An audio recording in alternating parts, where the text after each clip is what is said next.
You might actually be the most derivative one of all. I mean, Christ, the same house. Maybe so. But you forgot the first rule of surviving a stab movie. Never answer the... I'm bored. Wait!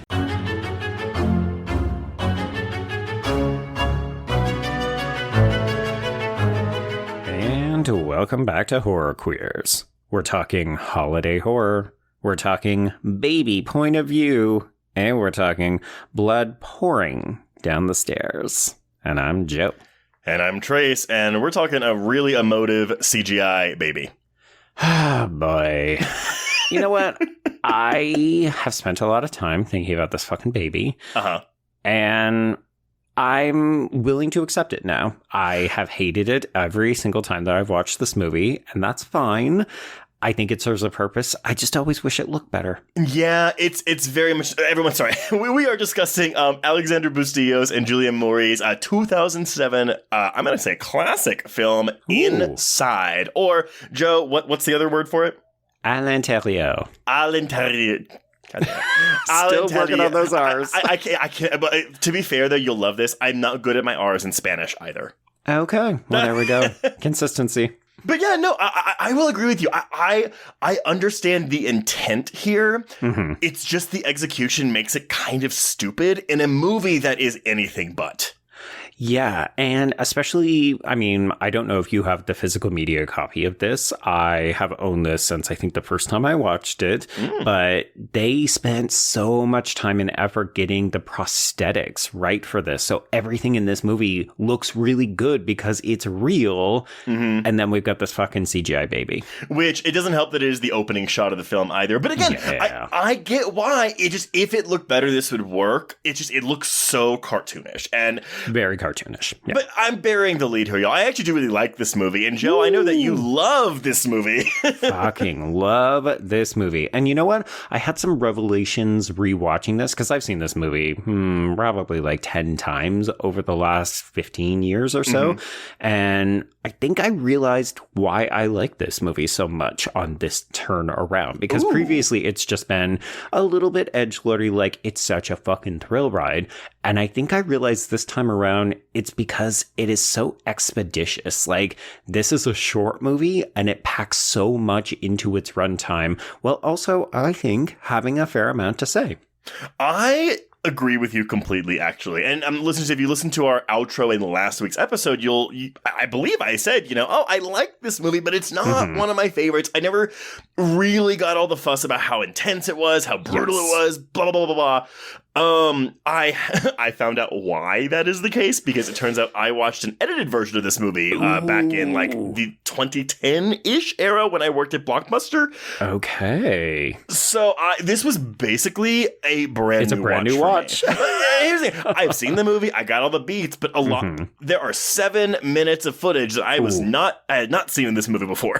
Right. And I mean, you know what? I'm going to embrace my edgelordiness. It was probably the hardest 7 minutes, right? Like, they probably cut out all the quote-unquote good stuff. Yeah, there are 2 full-on scenes cut out of the movie, and then everything else are like seconds or split seconds of shots, extra gore and things like that. So while I can't remember what it was, what I didn't see, I mean, look, the scissors cutting open the pregnant belly, I don't remember seeing that. I know it's implied in the version that I saw, because that's what she's doing. But to actually see the scissors cutting the flesh, I mean, oh my God. Oh my God. We are seeing so much flesh being cut and slashed and hacked. And it's exhausting. I mean, but you're right, though. This movie is mercifully brief. We're looking at an 83-minute runtime, which I was flabbergasted when I first saw that. Yeah. It feels so much longer in a good way, but also a bad way, because it's so fucking stressful. Yes, it's a good, bad way, which is how you know you were watching a new French Extremity film, because this movie takes you to places and then you feel like, oh my God, I need either a shower or a fucking nap. And I believe, Joe, this is the 3rd French Extremity, because we have covered both Calvaire and Martyrs before this. Yes, and of course we have guested on our sister pod, Nightlight, to talk about High Tension. Oh, yeah, that gem. Your favorite. People always ask us, they're like, when are you going to cover high tension? And it's like, oh, Trace has already done that. You got to go and listen to Prince and his crew. And you know what? Maybe we'll do a feed swap and we'll just put that episode on our feed. There we That's go. what we should be doing with those feed swaps. Oh my God. What have we been thinking and doing? So stupid.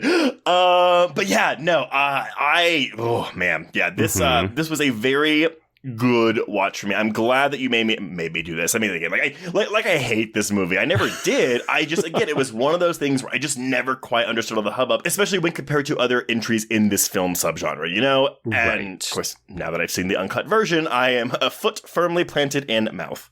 There we go. You know what? I love it when this happens. Not because I get to say, ooh, I'm right and you're wrong, but more just because, no, legitimately,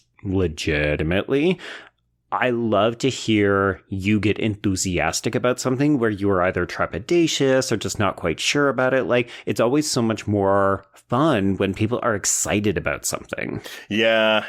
And, you know, I will say, and like, we won't talk about the remake a ton in this episode. Rachel Nichols, you did me wrong, girl. Look, there are two good lead performances in that movie. It's just... I mean, and not to say, oh, they changed the ending, so it sucks. But they changed the ending, so and it fucking sucks.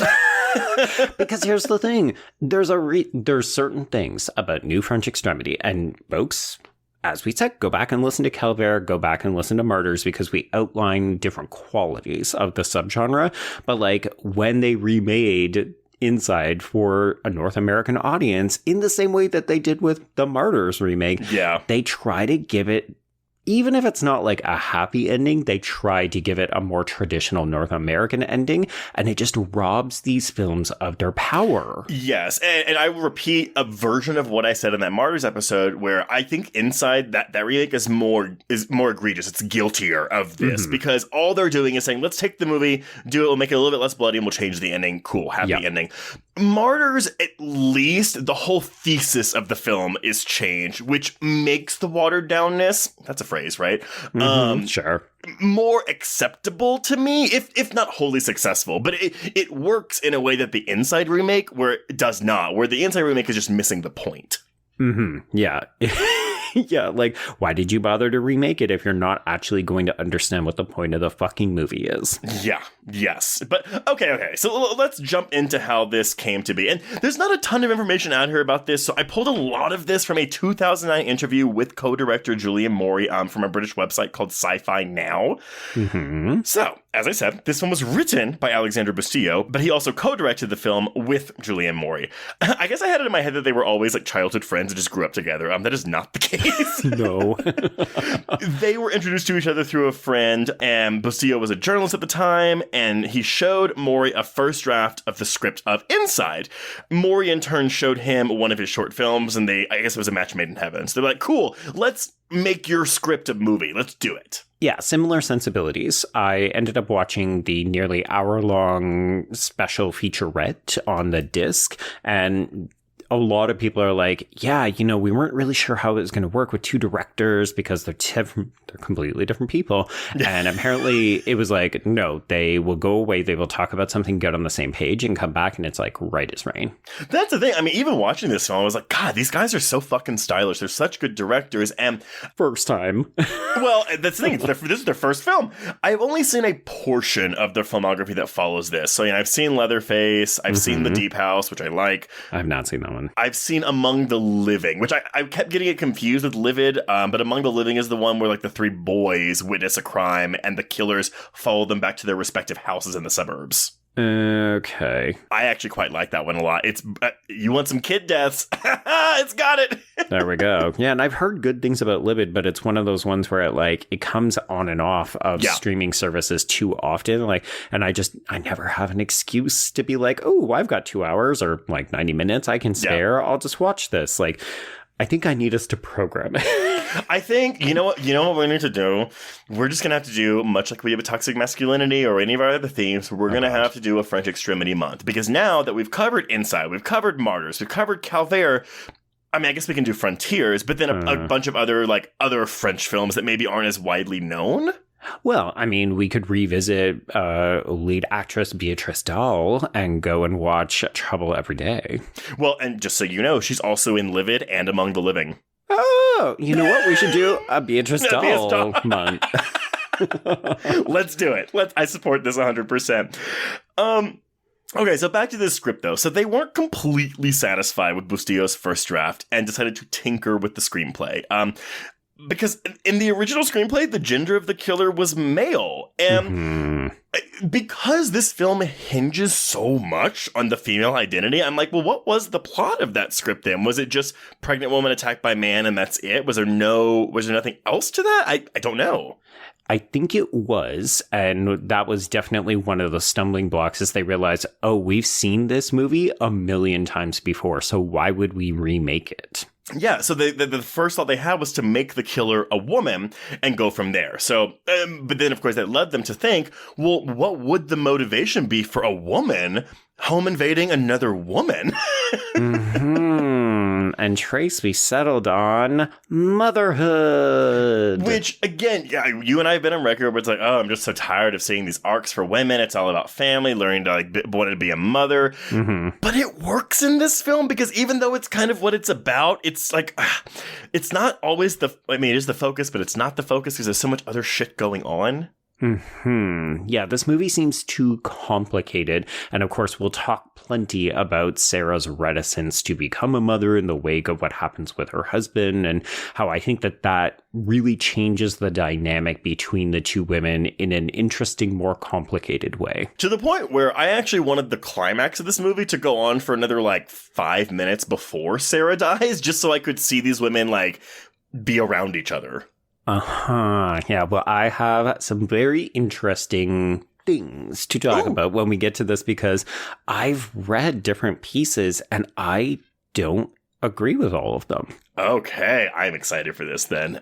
Well, interestingly enough, when asked about their influences when making Inside, Maury singled out none other than Alexandre Aja's Switchblade Romance, aka High Tension, as being a great influence for them, saying that it was the first time in France they had seen a real horror movie that was well made and frightening and made by a French person, because as we discussed in either that Calvé or Maury's episodes, French people don't seem to like French horror films. They only like American horror films, if even that. Well, it's such a deeply ironic thing because as a Canadian, I often draw upon the relationship that Canada has with other Commonwealth countries. So I make comparisons to Australia a lot or the UK. And yeah, there's this tension between what is art and what is financially driven. And a lot of the time it's if you're making a genre film, you're just selling out. There's no art to it and whatever. But that is very much the case in France. It is we do not do genre films. They are lowbrow. They are cheap and shitty. But I think something like High Tension, whether you like it or not, it makes a shit ton of money and it looks good. It's very stylish. So I think it does provide not a benchmark or a foundation, but I think it's a way for people to look at how do we make a successful genre film in France that can also work on a global scale? Because of course, that's how you make your money. It's not France where you're making money on these kinds of movies. You got to export that shit global. Well, and that's a direct quote from Maury. After watching Switchblade Romance, I had the feeling that it was actually possible to make good horror movies in France. I mean, it's a bit rude because there's been plenty of other good horror films that have come out of France. It's just the list isn't huge. It's not North American long. No, but I think because that was 2003, and I think it's important to note that the French Extremity, well, again, I'm calling it a movement. We all know it was coined by some douchebag who hated it. But it started in the late 90s, so it didn't start in the early 2000s. It actually started way before that. I mean, not way before that, but a good bit before that. Right, yeah. And of course, France has stuff like Eyes Without a Face, which is a fucking horror movie, even if you want to say, it's also super stylish and artsy. So that was a film school watch for me. And I remember being okay, 60s black and white French film, blah, blah, blah, blah, blah. And some of the imagery in that is just horrifying. To the point where I was I can't believe this got made in the 60s. But yeah, so they were given a budget of 1.7 million euros, which in 2023 would convert to just under $2 million. I don't know if maybe that would have been more back then due to conversion rates changing over the past 20 years, but who knows? Right. Filming lasted for about 3 months from October 2006 to December of 2006. The film was released in France on June 13th of 2007. And It's kind of hard to release a movie like this in France because, according to Maury, the audience at the time doesn't seem to be ready to receive a French horror film. The idea was, well, if it's not American, then it's not good. So, for example, at this time, Saw did huge box office numbers in France. Wow, that is wild. Okay.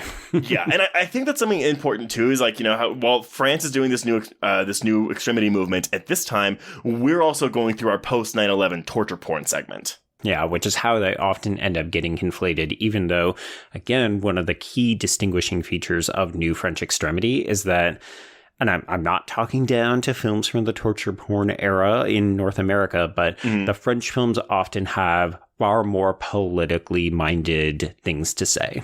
Yeah, this might be a gross oversimplification, but I think a lot, like the Saws, the Hostels of the world, it's like, okay, yeah, it's just... In post 9/11, we're angry, we're xenophobic. There you go. Whereas there's a lot more very specific cultural events in France that the extremity movement is pulling from, not just like one thing. Yeah, and it's wild because I've had so many conversations with people about this particular film, Inside, where they say, oh, well, I see the hardcore gore and violence, but I don't see that political social commentary. And I'm like, oh, it's just because it's really carefully folded in. Well, and that's what I want to talk about with this film, because I will say that while there is definitely something like a backdrop to this that we will talk about in a bit, I struggled to figure out how it was particularly relevant to the plot of the film. But that's what I want to that's what I want to discuss with you. Okay. But yeah, so while Inside didn't do well money-wise in France, it grossed just under $500,000 over there. The reward was a highly positive response from critics. It also had Maury singles this out, a very good audience reception in Toronto. TIFF, baby. For a while there, we were a launch pad for acclaimed international horror films. Just a bit. But yeah, we're looking at an 83% on Rotten Tomatoes with an average score of 7.5 out of 10, and Letterboxd users have given it a 7 out of 10. I do want to say something, though, because I talked about how I saw an edited version of this film. Right, yes. For the American release, it was botched by none other than Bob Weinstein over at Dimension Films. Shocker. I am shocked and appalled. Shocker. But so Weinstein called them when they were shooting the movie. So this would have been like, October, maybe November 2006, saying, I want your movie. Okay. And I guess this is a thing where it's like, they knew this was the deal. They were not going to get a theatrical release. It was going to go under the Dimension Extremes banner, which was a big thing at the time. Huge. The lack of a theatrical release disappointed the directors, but at the time they thought it was the best way to get the movie shown to a wider audience. So sure. Dimension bought this film before it was even done shooting. Wow. Okay. Box office wise, it grosses about $800,000 worldwide, coming far below its budget. And there was even some controversy around this American release, but not for the reasons you might expect. You see, in America, the film was only released under the Dimensions Film banner on DVD in an unrated format, and it was never rated by the MPAA. Right. Okay. Well, big video rental retailer at the time, in 07, 08, 09, Blockbuster, didn't like that. Shocker. Now, what I have here is a verbatim FAQ answer on their website, and this is what it says.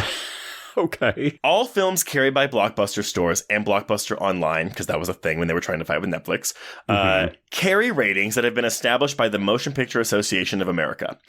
In order to provide a wholesome environment for you and your family, fuck off. We generally do not carry films with ratings of NC-17 or X or unrated films not containing material suitable for all audiences, and they will be designated by Blockbuster as restricted and marked with a YRP sticker. However, all right, so what does this mean for Inside? Well, they wanted to carry the fucking thing, and so at the time, they had a 3-year agreement with the Weinstein Company stating that Blockbuster had the right to exclusively offer the rental versions of those labels' movies. Now, when I say rental version... Censored. Or edited, however you want to call it, I think it's censorship. Yeah, it's art. They've censored it. They've removed parts of it at their whim to make it more family fucking friendly. Well, so here's the thing, though. So on their covers, you would find a Blockbuster exclusive sticker. So if you're looking at that to me would lead me to believe, oh, only Blockbuster carries this movie. But what it actually means is only Blockbuster carries this censored version of the movie. Yeah. Basically, the sticker is a warning. It is a red flag. Well, and so it's not clear, though, who was editing this. So was it a higher up at Blockbuster who edited the films, or did Dimension because of this agreement, say, cool, we will cut a version for you that will be the R-rated cut, even though it's not going to go to the MPAA. Right. Whatever. And needless to say, an edited R-rated version of Inside was made exclusively for Blockbuster and possibly Walmart. That was also like they're kind of in that family-centric circle. This version was 7 minutes shorter than the original unrated cut. Obvious deletions were made when it came to the extreme violence, but the brief scene at the beginning where Sarah talks to the smoking nurse was not in this cut. Right. As was the death of the teenager who gets stabbed in the forehead at the third act. Oh, interesting. So, yeah, I again, that is the version that I saw. And again, with a slew, and maybe I'll link to it in the show notes, where you can see a list of all like the minor cuts they made. But I mean, pretty much when you're watching this, any split-second shot of graphic violence or an extended shot of graphic violence was either cut down or removed entirely. Wild, because it's like, I mean, I don't want to say this movie doesn't have anything if you don't get that, but you're definitely missing an integral part of the experience. Absolutely. And again, if someone's telling you this is one of the most brutal, horrific horror films you're ever going to see, and then you watch that version of it, you're going to be like me for the past 15 years. Yeah, fucking asshole. Yeah, exactly. A fucking asshole. But yeah, so, I mean, that's really all I have. Again, not a ton of making of information about this film available online, but, I think there's more to talk about within the context of the film. So, Joe, what happens in this baby movie? Yeah, I mean, I do think it's gently hilarious that it's like, oh, let the two white Anglo men talk to you about the female-dominated new French Extremity film. Which is also written and directed by two white cisgender men. Right, yes. So, you know what? Let's dig into it. I'm going to start off by just announcing content warning. Obviously, there's a ton of awful shit that happens in this movie, but also the cat does die. The cat does die. We're on a run right now. Like, I don't think we've gone a week in the last... Something about toxic masculinity brought it out, and then we've just carried it through. So I think we're on week, 6 of animals dying. It's very much like gender-based horror. But I will say, though, I think she breaks the cat's head, but it almost looks like for a split second she, crushes the head with her hand. It is wild. Yeah. Yeah, it's a lot. And before we dive into it, I am going to give credit to Maddie McGilvery's article, It's So Easy to Create a Victim, Subverting Gender Stereotypes in the New French Extremity, which is from Gender and Contemporary Horror in Film. And in this piece, McGilvery references both Alex West's book, so that's one of the co-hosts of Faculty of Horror, who, of course, literally wrote the book on New French Extremity, as well as there's another piece that gets substantially referenced by Elliot Burton for Offscreen called Control of the Knife, Transgressing Gender Stereotypes in Bustillo and Maury's Inside. Mm-hmm. Okay, so we start, as we have mentioned numerous times, with a cartoon baby in utero. The bizarre thing to me is that the cartoon baby, which I think might just be a practical effect, in the Look Who's Talking movies, looks better than this. Yeah, I mean, to me, this almost has the air of a video that you would get shown in health class. Like, this is what a baby looks like when it's gestating inside of the womb.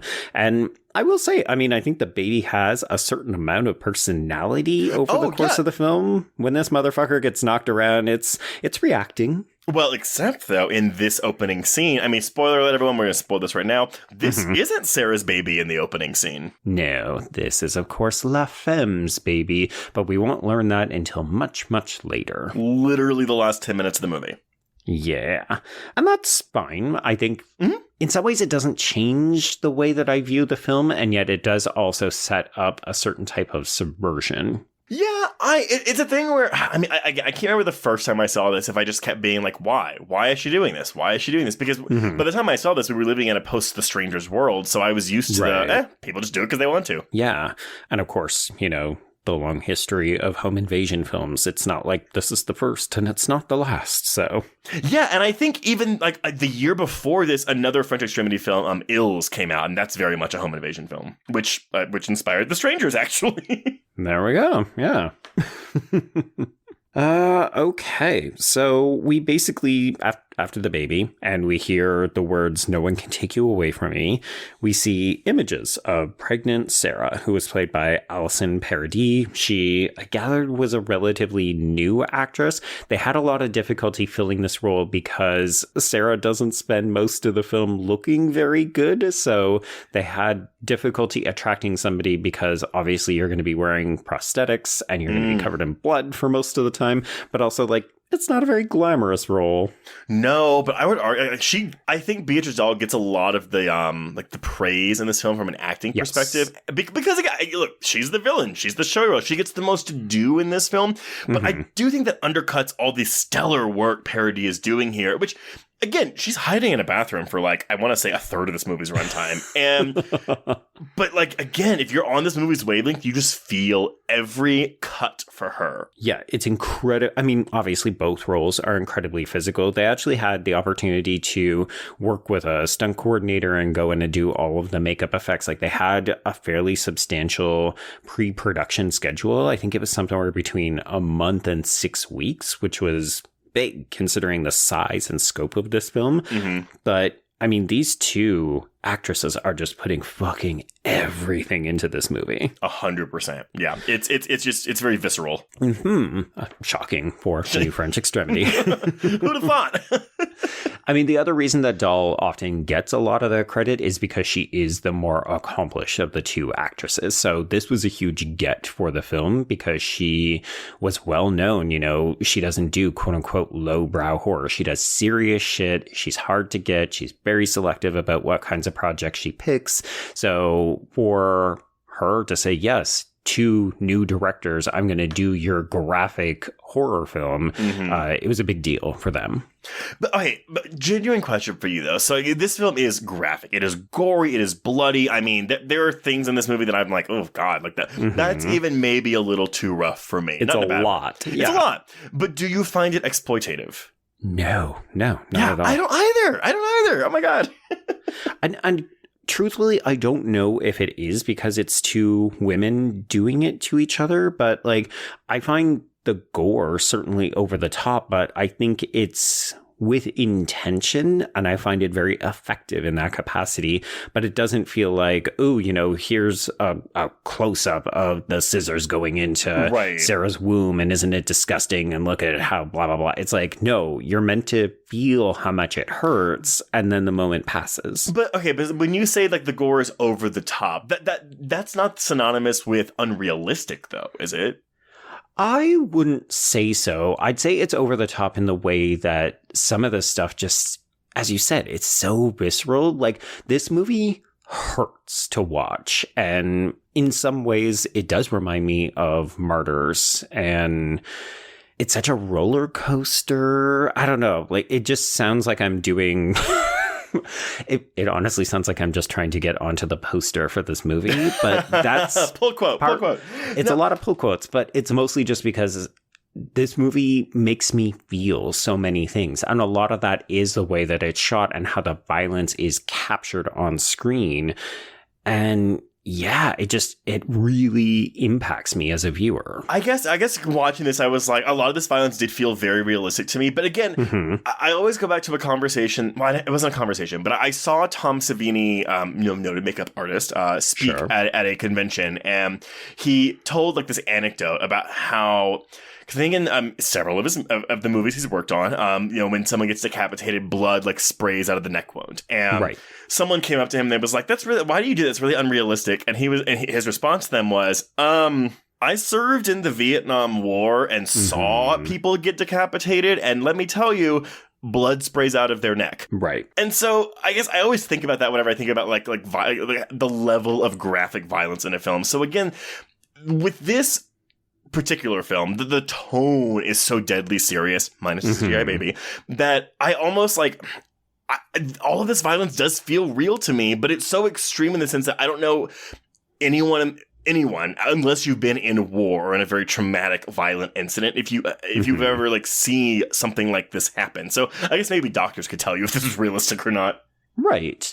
I mean, I think the least realistic part about it is that one of these two women wouldn't have succumbed to their injuries earlier in the film. Like, the fact that they are able to keep going through all of this is impressive. But then, you know, I think there's probably a lot of people who look at this and say, well, they're both driven by quite a substantial motivation. Well, and that, you know, that's like that, again, that little, like, tall tale about a woman who lifts a car up over her child to save it. You know, that fills my suspension of disbelief for that aspect of the film. Right. Yeah. And even just like the will to live, if you've watched any I Survive stories or something like that, like people can be driven to extremes and still manage to come back from it, right? Like, you can undergo the most horrific things, and depending on your will to live, depending on what you're trying to live for, you can survive it. So I don't know, like, to me, as you said, there is something sort of realistic about this, even though it is gory and over the top and seemingly ridiculous at points. But at the end of the day, it feels like extreme violence, but in that grounded, realistic way. I think I just said the same 5 words 24 times. But you know what? Emphasis. There we go. On the wrong syllable, let's move on. By the way, this is one of our Christmas movies, in case people have forgotten. Oh, yeah. I mean, it's so funny. I was reading reviews that were like, yeah, it's a Christmas film, but it's not really like it's not like Christmassy. And I was like, I mean, kind of. I mean, it's not like, you know, green lights, red lights everywhere. But, like, I think there's a Christmas feel to this whole movie. I mean, to me, this is representative of a Christmas for people who don't really love Christmas. My God, I might be dating this, but there was some, like, poll that went around. I mean, actually, maybe they do this every year, where it was like, do you consider this a Christmas film or a holiday film? Sure. And, like, a bunch of people were like, no, to Gremlins and Batman Returns. And again, I'm just like, I don't know what. What does a film have to qualify as a Christmas film outside of being set on or around Christmas? Yeah, I mean, I think it has to be, people learned a lesson, and it's about seasons givings and so on. And I don't know. I mean, I think your mileage may vary, but I very much look at this movie as a Christmas movie. This is a religious film in a lot of ways. Like, it's literally about a woman who's about to give birth to a baby on Christmas, folks. Oh my God, it's like Jesus. It's a little like Jesus. I will say, if you want to see a Christmas movie with red and green lights, you should head over to our Patreon feed and check out our episode on A Creature Was Stirring, which will be out this month. Oh my God, look at you with that segue. I know, I try to get, I practice in my mirror all the time where I'm like, Joe's gonna love this. I'm imagining a hand on the hip and it's like, yeah, let's do it. If only podcasting were a visual medium. If only. I think that's like a vlog. I think that's YouTube videos. TikToks. That too. The kids. Head over to our YouTube video to watch how Trace does it. Anyway, we're literally still in the first scene of this movie. It's fine. So we open on Sarah in her car, and she is the lone survivor. Her husband, Mathieu, who is played by Jean-Baptiste Tabourin, he has unfortunately died as a result of his injuries because they've been in a car accident. A really bad one. Yeah, so she's alive. Her husband is dead. They've been in this car accident, and we just go into credits. And then when we come out of it, it's 4 months later. Sarah is at the doctor. It is Christmas Eve, and she's not doing great. No, she is. I'm not going to say unlikable because I don't find her unlikable, but she is what some people would deem a difficult woman. Well, allow me to introduce McGilvery's first point here. So she says, Inside takes this notion a step further by presenting Sarah as a mother who rejects her child before it is even born. So I'm not going to say this is one of the reasons I like the movie because I dislike children and all that other nonsense. It is more the fact that we are being presented with this complicated, yes, potentially unlikable woman who dares not to adhere to the societal norms about what pregnant women are meant to be like. Misogynist everywhere. Cunt. Oh, boy. I mean, basically, not every woman who is pregnant is having a great time. I mean, if you want some really exciting examples about how pregnancy can be a bit of a disability, go and listen to former guest on the show, Nicole Goebel's podcast on disability and horror, where she and former guest Jen Adams talk about how fucking rough a pregnancy is on a woman's body. Okay, but hold on, though. In the context of this film, though, like, I'm just thinking from a financial standpoint, even. Like, okay, so she's got a husband, they're gonna have a baby, cool. Oops, husband's dead. So that, on top of the emotional weight of that, whatever income he made is also no longer a thing. Right. And then you've got this baby who, and again, this is gonna sound terrible, but is a constant reminder of the man you lost. Exactly that. That's why that one scene where we get to see her imagining the husband caressing her is so fucking important in this movie, because you understand, I don't think it's that she doesn't love the baby. No. Like, at the end of the day, I think she wanted this baby when she had a happy family. And now all of a sudden her entire fucking future looks different, and she's struggling to process the grief and all of the like ramifications that come with that. But yeah, every time she looks at that baby, she remembers her dead fucking husband. And she's also going through all of that while dealing with actual pregnancy and hormones. Her life, all of her reactions are completely understandable, which is why, though, I do think that this next scene, like, you know, she's done the ultrasound, but with this nurse who smokes next to her in the hospital, I think it's crucial, because there isn't a lot of exposition or like chilling around in this movie. And this scene immediately establishes, okay, this is who Sarah is and where she is mentally right now. Yeah.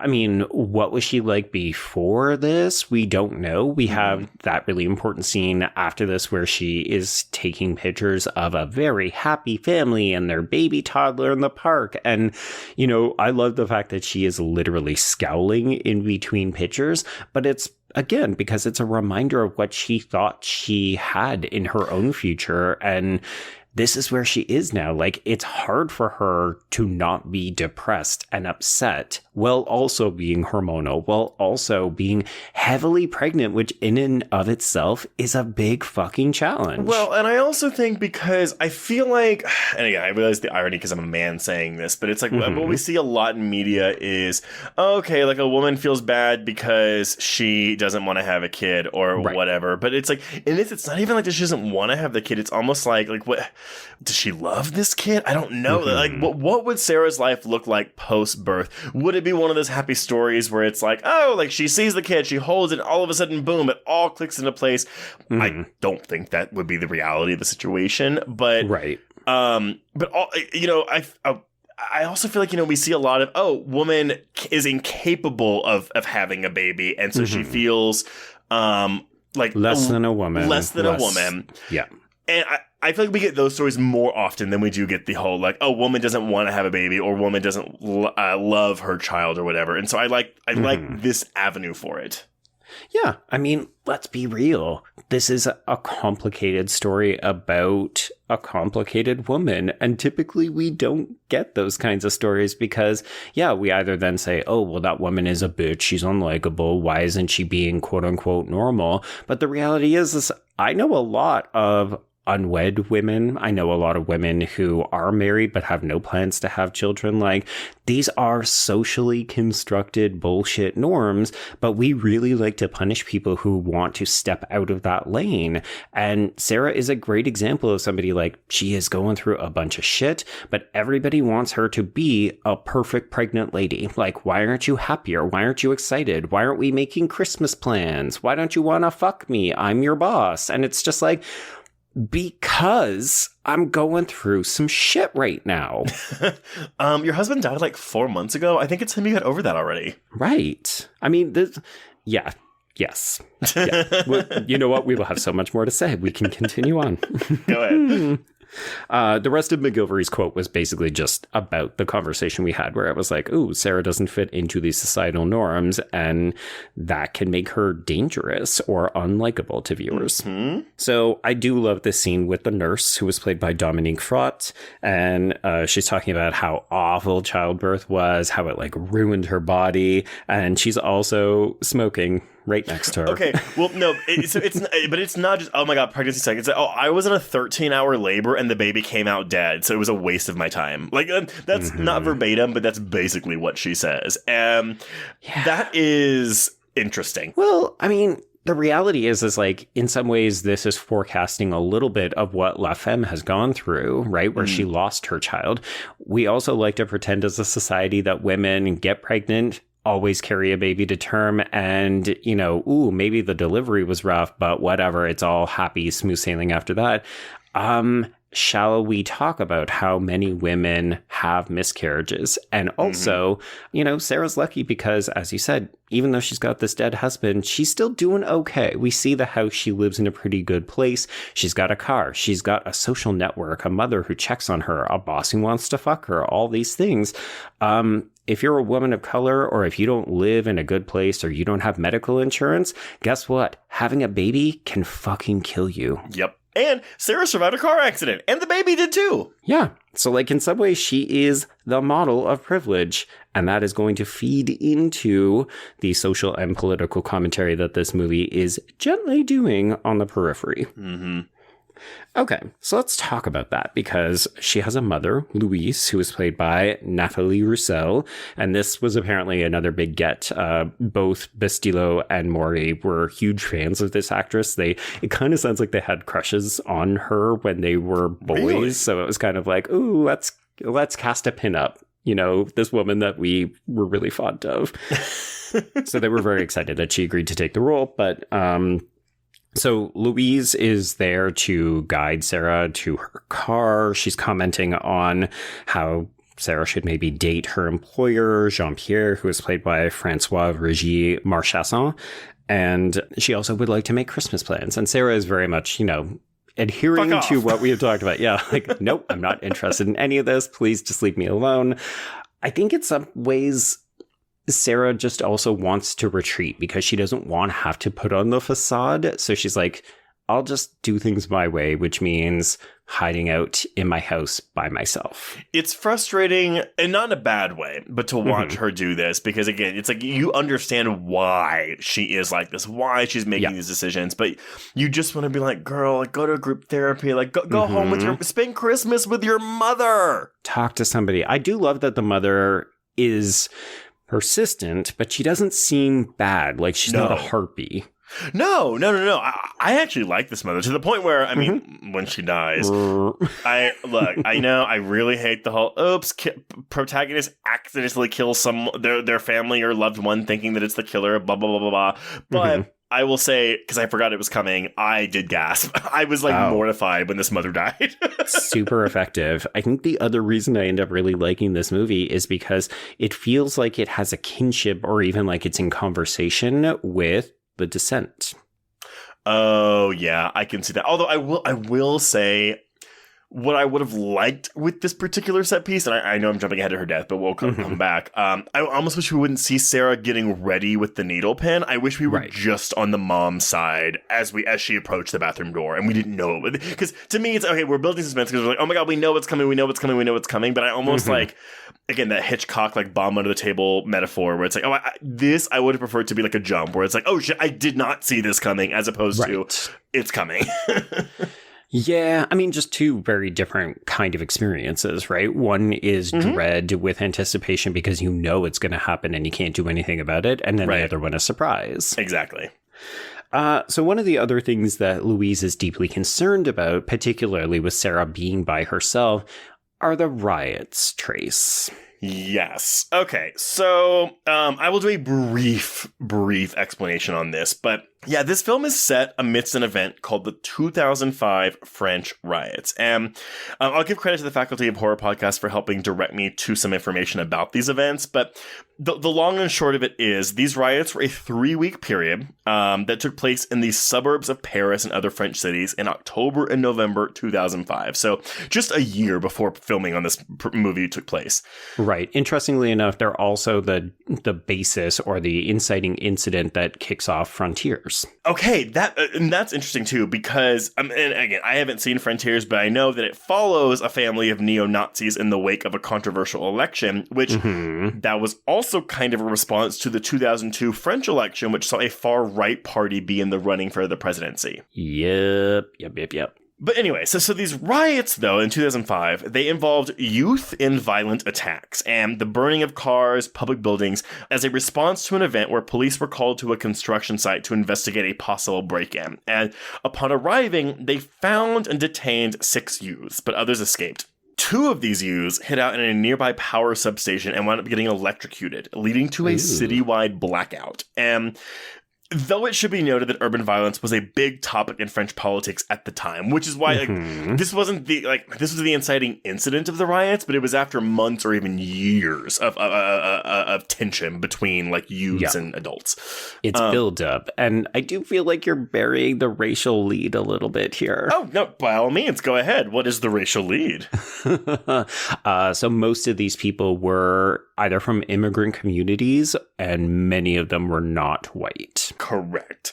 Also a thing, though, so just 2 days before this incident, France's Interior Minister Nicolas Sarkozy was pelted with stones and bottles when he visited a Paris suburb, and he was going to see how measures against urban violence were working.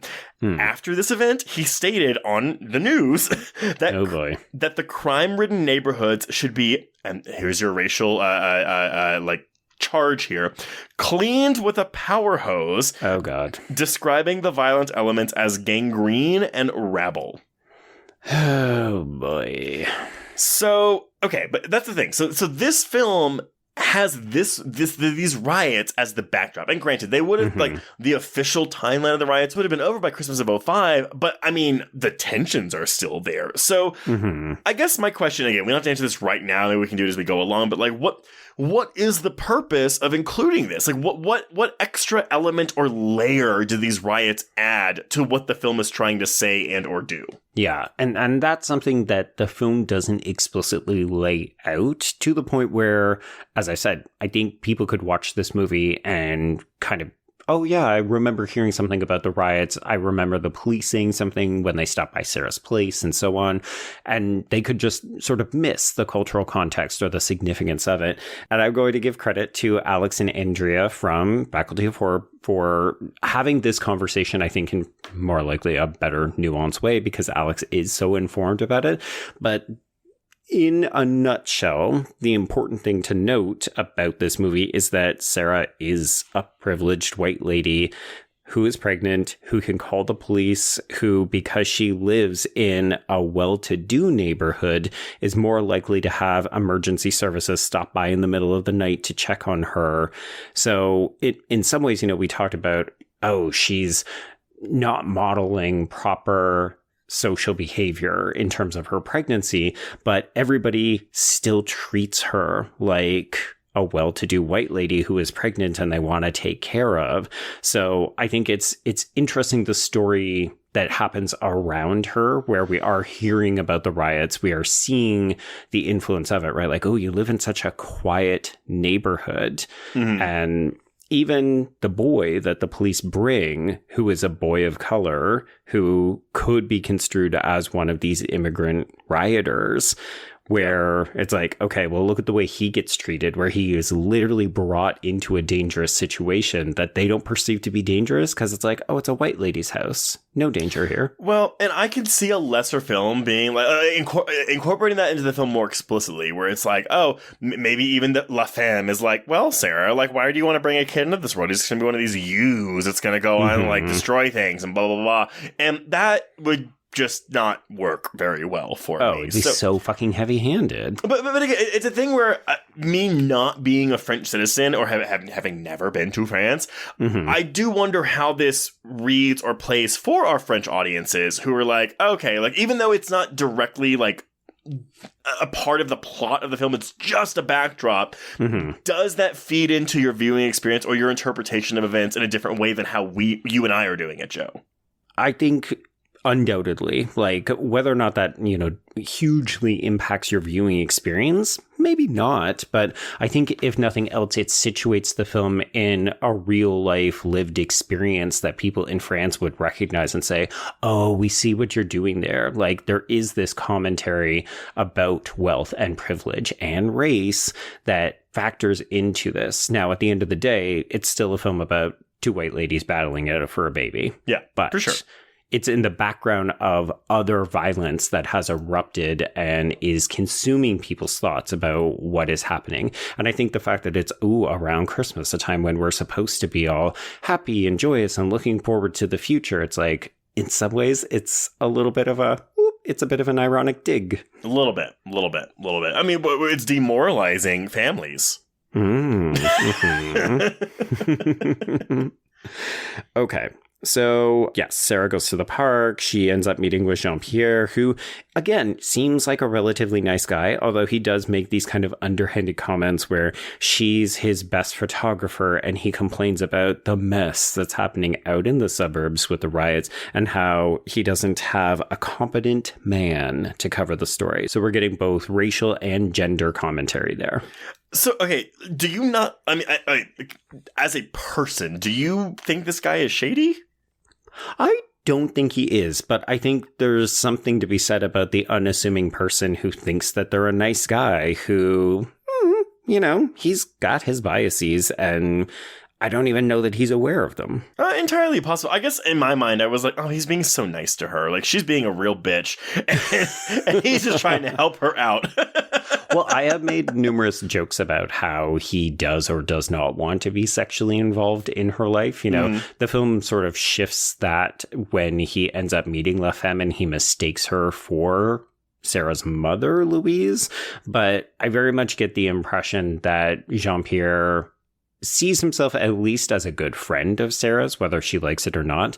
But also, does he want a little bit more? I don't know. It's interesting. It was a thing where because a part of my brain was watching this and I was like, that's a really, I don't know. This seems a little weird for like a boss-employee relationship. Like picking up on Christmas Day, she's having her boss pick her up at 6 a.m, bring her to the hospital for this surgery or this the birth inducement. But then I was like, yeah, but I have a 50-something-year-old female boss at my day job, and she'd do that for me if the roles reverse. And there's nothing sexual about our relationship. I can attest to that. Yeah, I mean, I think you can also read this as, Sarah just doesn't have a lot of people in her life that she can depend on because one of her closest relationships is either her mom or her boss. Or she pushed all those people out of her life in the 4 months since we've seen her last. Absolutely. But I love that the movie, again, doesn't feel the need to hold our hand and say, let me tell you exactly what happened with Sarah. It's like, nope, you just need to know she's pregnant. She was in a car accident where her husband died. And now she is retreating from social life. Which, understandably so. Sure. Yeah. Okay. So, yes, he is going to pick her up tomorrow morning, aka Christmas morning, so she can go and get induced because it is time to have this baby. As a sidebar, I don't want to keep recycling things, but I think it's interesting that we never hear whether Sarah plans to keep the baby, if she ever considered giving it up for adoption. But judging by the timeline, after the accident, when her husband did die, she would have been too late to have had an abortion. Yeah, no, that's how I read it too. And I actually didn't think about the fact that we don't know. We don't know what her plans were with this baby after the fact. Yeah, like we see La Femme go into what appears to be a nursery for the baby, but it also looks incomplete to me. And that baby's coming home the next day. Like it could have been done before the accident and then hasn't been touched since the accident. Maybe. Yeah. Okay, so Sarah gets dropped off at home and she blocks the cat from escaping. No name on this cat, unfortunately, but it is another black one. Oh, God. What a just a fuck you to cats everywhere. Oh, boy. Yeah.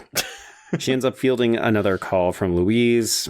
Obviously, mom is very concerned about her. She wants to be present in her life. You can tell that Sarah is just kind of done with it, and that's fine. I just want to be like, girl, watch something on TV. Was 2007 French television not that good?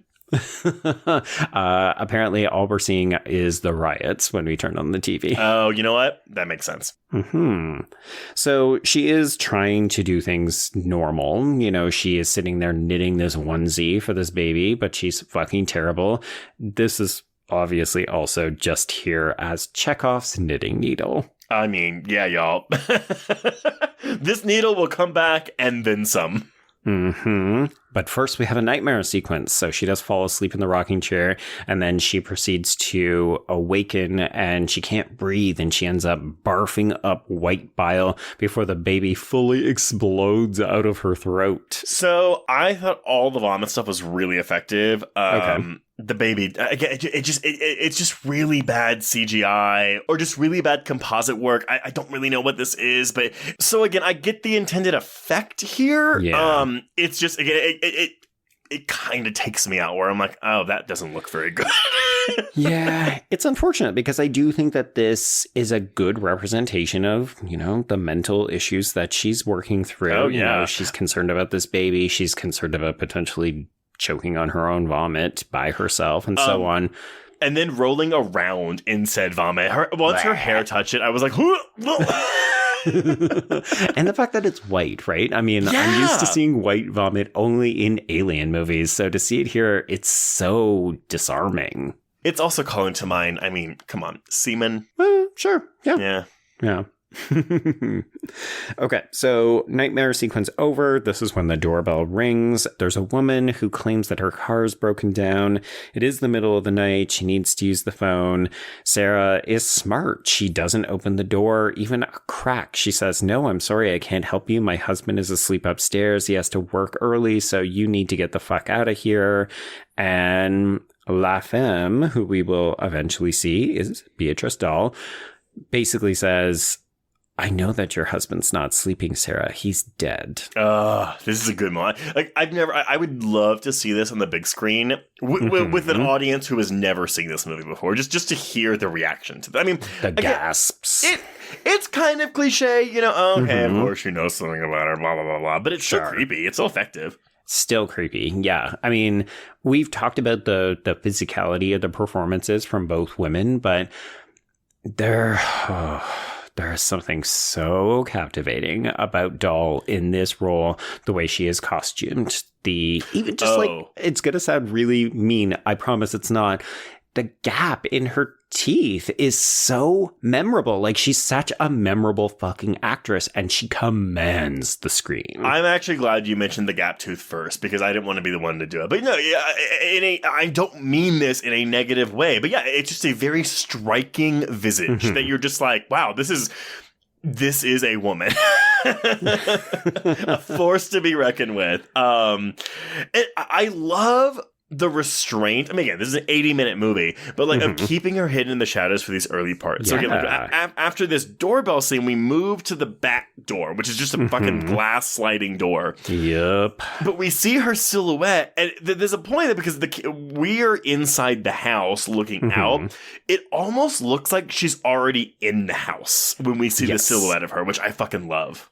And it anticipates a moment just a couple of scenes from now where we will do this again, except she is in the house. And okay, I saw somewhere, I don't have a quote for it or a source for it, but where John Carpenter's Halloween was an influence for some of this. And I see that in some of these. It's one everyone fucking does when Michael Myers is right behind Laurie, but it's in the pitch black and his face slowly gets revealed in the blackness. Right. That happens in this movie with La Femme. Yeah, and it's really, really effective. It's really only good. Because it's also very Strangers-esque, right? Where Sarah doesn't see this later on. Like, she sees her now because La Femme wants to be seen, to the point where she literally lights a cigarette so that Sarah can see her face. Dude. Okay, that shot, though, of the only source of light for the shot, it's so good. Yeah, and Sarah reciprocates because she's a photographer by taking photographs of this woman. And I love that she ends up, you know, she's not a stupid woman, even though she is socially isolating because she doesn't want to deal with people's shit. She knows enough that if she can get a picture of this woman, if it does escalate to violence, she'll be able to use it to show to the police, this is the person who attacked me. Also, I'm sorry. I had to look this up while we were talking about this, but The Strangers was filming at the exact same time as this movie. Wild. Because it came out in 2008, but it was postponed so many times. So they filmed this starting in October of 2006 through early 2007. Ugh, wow. What a time for home invasion films. I know. And of course, if you want to hear more about that, obviously we had Mike Munzer from Evolution of Horror. He's currently doing nothing but home invasion films, and I believe this is one of the ones he's covered. Oh, that's not surprising to me. So, Sarah does take a bunch of pictures with the flash, and La Femme allows her to do this before disappearing like a puff of fucking smoke. And then when Sarah develops this roll of film, she's looking at the picture she took at the park, and she sees La Femme lurking in the fucking bushes. So this woman has been stalking her all day. It's so wild. It's scary. Yeah. I don't even know what I would feel if I was at home alone in this dark room and realizing, oh shit, this woman's been after me. Well, and because you're right, the photos from today, but I think we're meant to believe that, or assume that she's been stalking her since she got out of the hospital. Yeah, I mean, as soon as La Femme probably recovered from her own injuries, because of course she would have been pregnant, she would have had to deal with the physical loss of the child in some form. But yeah, I mean, this is not her first day outside Sarah's house. Yeah, absolutely. Ooh. Okay, so Sarah calls the police because she's smart, and we get 3 police officers who arrive. 2 men, played by Tahar Rahim, as well as Emmanuel Ghez, and a woman, played by Hayam Zadoun. And the woman takes the lead, so she's asking most of the questions. Sarah shows the picture of La Femme, but it's a reflection. It's just not quite clear enough. And the policewoman is kind of like, yeah, don't worry. You live in this great neighborhood. It's really quiet. You'll be fine. But I promise you we'll send a squad car around later on to make sure everything's okay. Peachy keen. Bye. Gotta go. And I will say, if you've never seen this movie before and you're watching this again, I was like, oh, wow, she's making the right decisions. The cops are being competent. This is great. This will be the only scene where the cops are competent. Is it also notable that this is the only time we will see this female police officer and the rest of them are men? Joe, stop. People are going to think we hate men. Don't you know, Trace? I just hate the fact that I'm white and I hate men and all these other fun things. You do harbor a lot of white guilt. People have made note of that quite a bit. Yeah, because it's a real fucking thing. White people control the world and we make it shit for people who aren't white. Deal with it. Deal with your fucking racism. Well, Joe, deal with your white guilt. I don't need to. I put it out on the podcast. Okay. So yes, we get more footage from the riots on TV, and then the cat wakes Sarah up, and this is where we see La Femme is just behind her in the shadows, and then she retreats. This is so good. Again, the patience, because the thing is, I feel like you could watch this film and be like, oh wow, well, just fucking get her. Yeah, she's right there. Why are you hesitating? What kind of cat and mouse game are you playing? But she is patient. She is waiting for the moment because this is her ultimate goal. But I also think that shows maybe not humanity in La Femme. Like we don't know a lot about her except that her motivation is, hey, you killed my baby in that car accident. I want your baby in return. Sure. Right. And that takes the entire movie to get to. Absolutely. But I think that the fact that she waits so long also shows, I mean, she doesn't want to kill someone. Like, yeah, she blames Sarah. She's clearly unhinged. But, like, her end goal of this is not to kill Sarah, even though that might be a consequence of her actions. Yeah. It's just to get the baby. It's almost an unfortunate byproduct, right? Like, in order to get the thing I came for, I do have to go through you. What happens to you is immaterial. Which, really, you're like, bitch, could you not just wait 24 hours? Honestly, I was thinking, isn't it easier to just steal a baby than to cut it out of a woman? Just steal it. But I don't know that we could say La Femme is operating at maximum mental performance. Yes, I think she herself is probably dealing with some grief and some other issues. Just a little bit. Just a little. So, La Femme glides back into the darkness, and Sarah calls Jean-Pierre to be like, hey, there was this weird incident. I took a picture. I'm going to go to bed. I'll see you in the morning. And off she goes. So we fade to black, and this is where we see La Femme basically just standing next to Sarah's bed, watching her sleep. Again, so this is drawn out, you know? You're watching this. The way it's framed is so great because La Femme is just staring at her, but we have Sarah's full pregnant body, like, in the frame. Yeah, the belly is occupying the immediate foreground. You can't mistake it. It's just so prominent. I will say, though, if you had told me, yes, scissors would make a really good weapon in a slasher movie, I'd be like, oh, it's a little basic. These scissors. Oh, boy. The second she dips them in the jar of, I'm presuming, alcohol, because she's smart. She wants to be safe with her cesarean section. Yep. I mean, God, these scissors. These scissors! Ooh, challenge to listeners. Great performances by scissors in horror films. This and Us, what else you got? Oh, yeah, Us was in the marketing campaign. Fuck. So La Femme is there. She's now got these scissors, which have been sterilized.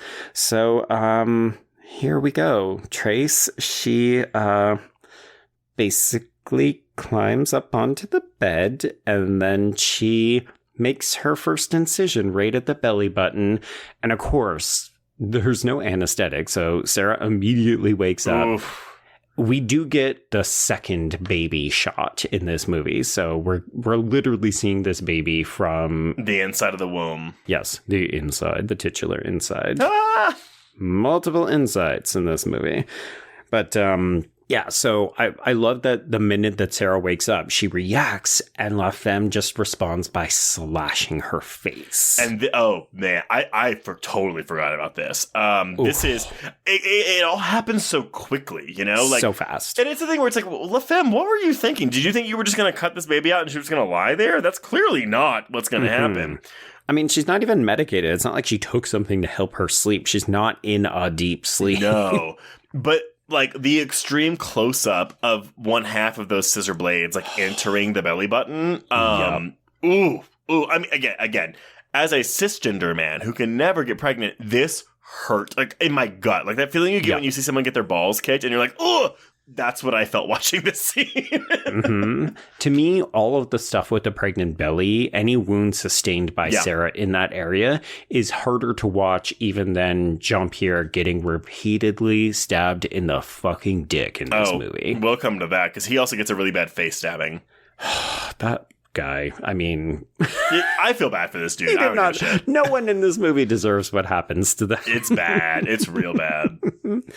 Okay, so we do get this very expeditious fight. Like, it is fast. It is mean. We're smacking La Femme in the face with a lamp, and then Sarah is crawling backwards. She's practically crab walking, trying to get away from her. Well, she's crab walking because she's trying to keep her vagina shut so this baby doesn't fall out. I mean, yes, that. She's also, I think, smartly keeping her attacker within her field of vision as opposed to trying to run away, which is probably a good thing because La Femme does throw these scissors at her. They implant in the wall, and Sarah ends up locking herself in the bathroom. Dude, that shot, though, of her throwing the scissors and they get stuck, that is awesome. It's good. It is so good. It's so fucking good. Like, everything that happens in this movie that is action-oriented... So I've not told this story, or at least not recently, but I watched this movie by myself. I was suffering a mild bout of depression in the middle of my PhD. I was living alone after having lived with my ex for many, many years. And I was having a pity party, and I just thought, you know what? I want to watch something extreme. I want to feel something. So I opened a bottle of wine. I drank the entire bottle while watching this movie while trying to keep my feet on the floor because I just kept jumping. Okay, so you were consciously like, my feet are staying on the floor. It was like, try to contain yourself, but I could not. Like, this movie just... it elicited such a visceral reaction in me that I just kept like jumping. I would pull my legs up under me every time somebody was doing something with the scissors or attacking the door or getting their fucking hand implanted. Like, just so much of this hits that I found I was squirming, like my body was responding physically to what was happening on the screen. And now for some public shaming, everyone. Remember, he's drinking a bottle of wine in an 80-minute runtime. I was like, know what'll distract me from what's happening on screen? Filling this glass. It's okay. I used to be a person back in my Cougar Town days because there was a very cheap $2 bottle of wine at the local grocery store sold called Cul-de-sac. I would drink 2 bottles of Cul-de-sac a night. Oh boy, that is a big John there. It's not great. But no, I'm happy. I'm happy that this was able to comfort you in your time of need. There we go. Yeah. When I was socially isolating and feeling sorry for myself. Exactly. It's you know what? I think it's okay. You had a really rough go of it, and I think you're allowed to feel bad for yourself. Oh, well, thank you. You're welcome. Yeah. Pity it all up. Okay, so we're in a bit of a safe zone. Sarah is behind a locked door in this bathroom, but her face is bleeding. She takes a look at it in the mirror. She gives herself a little bit of a cry. And then her water breaks. I mean, okay, here's the thing. Of course it does. But it breaks a little, and then it really breaks later in the film. But I do think this is meant to be the main water break. So she's basically in labor for the rest of this movie. Yep. So La Femme is just kind of... She's taking her time with this, right? As we said, she's a patient woman. So she removes her corset, and she puts ice on her head wound from the lamp. And then that's when Jean-Pierre lets himself in, because remember, he's got a key. He's here to pick up Sarah because we're going to go induce. And everybody mistakes La Femme throughout the film. And I think it's fascinating because she's so striking and memorable, but because no one has ever seen her before, we just naturally assume, oh, well, this is a nice lady who's just hanging out in Sarah's house. So Jean-Pierre assumes, this must be the mom, Louise. Yep, and of course later she'll be mistaken for Sarah herself. But but here's the thing. Luckily, this doesn't take up a lot. Like the confusion doesn't take up a lot of time. This is like a 5-minute bit, and then we're out of here. Yeah, it doesn't overstay its welcome because nothing in this movie does. We don't have a runtime that will accommodate that. We got a fucking motor, but I do love that. Okay, we just had this burst of violence, so let's slow things down a little bit. Hey Jean-Pierre, why don't you stay for a drink? And I mean, we're cross-cutting back and forth between them having this drink and Sarah trying to recover from the physical fucking assault she just survived. And, it doesn't take Jean-Pierre long to realize, okay, you're obviously not Louise. And I remember Sarah mentioning something about a woman in the photograph because he finds it and he puts 2 and 2 together.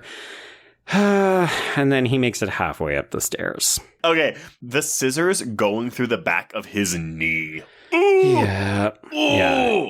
He gets in the back of the knee, and then she gets him... Where else does she get him? Well, so this is what I wrote in my notes. She jams the scissors through the back of his knee, and then in his crotch, then stabs him in the face a couple times, and then slits his throat.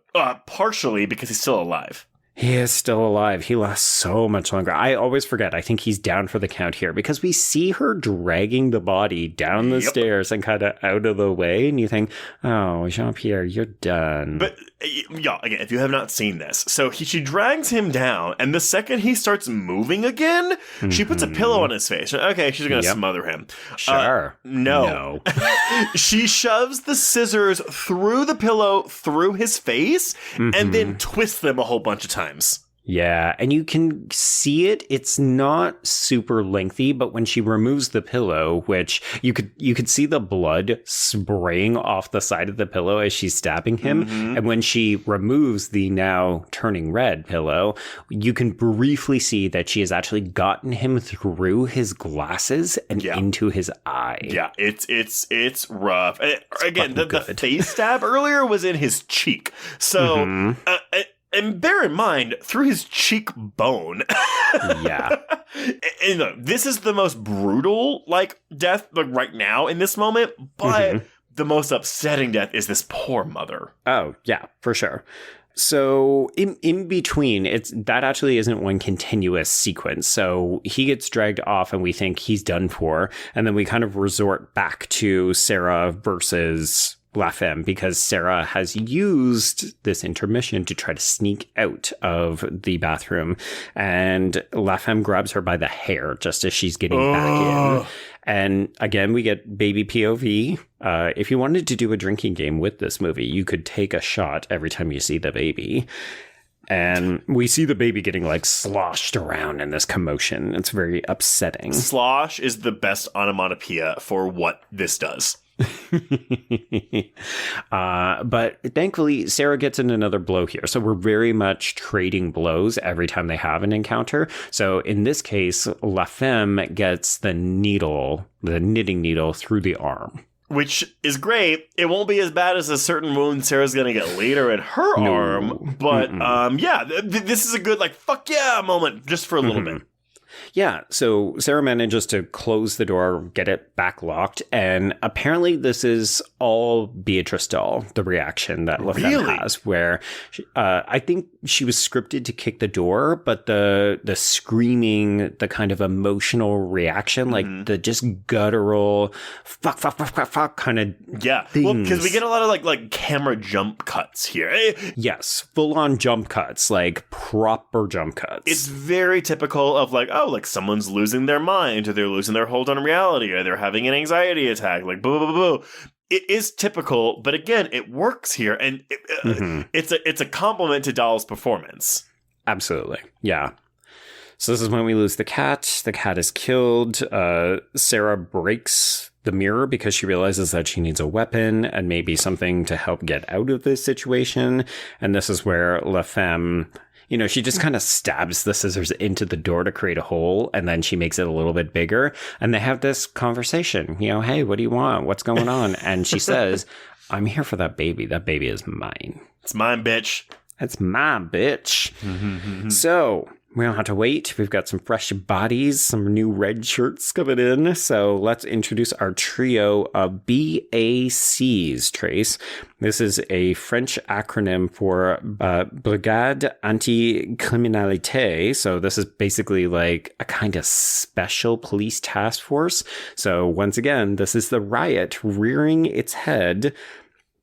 So we've got three of these people, played by Ludovic Berthenol, Emmanuel Lanzi, and Nicolas Duvachel. And I believe that Duvachel is the person who kind of gets it the worst. He's the third one who comes in. If you say so. I could not tell. Yeah, I tried to look up pictures. All of these officers die horrible deaths. Sure, yeah. We also have a perp, Abdul, who is played by Ayman Sadi, and I am going off of signifiers from names, but I read this person as a racialized figure who is probably from this rioting immigrant group, and again, I think it's pretty significant, like how this character is treated, the kind of death that he ends up getting, even like. I will say the actor who plays him, Saidi, he's an Arabic French of Tunisian origin. Okay, yeah, because I know that in the riot, it was a lot of African immigrants that were. That would make sense. Yeah, that's Tunisia right there. But this is so frustrating because I think this is a great movie, but these cops are so fucking stupid, which maybe is the point. I think so. I don't. Well, that's the thing, right? So I would need to do more research into law enforcement and their role in these riots and what the general public like consensus was on their actions versus the actions of the youths.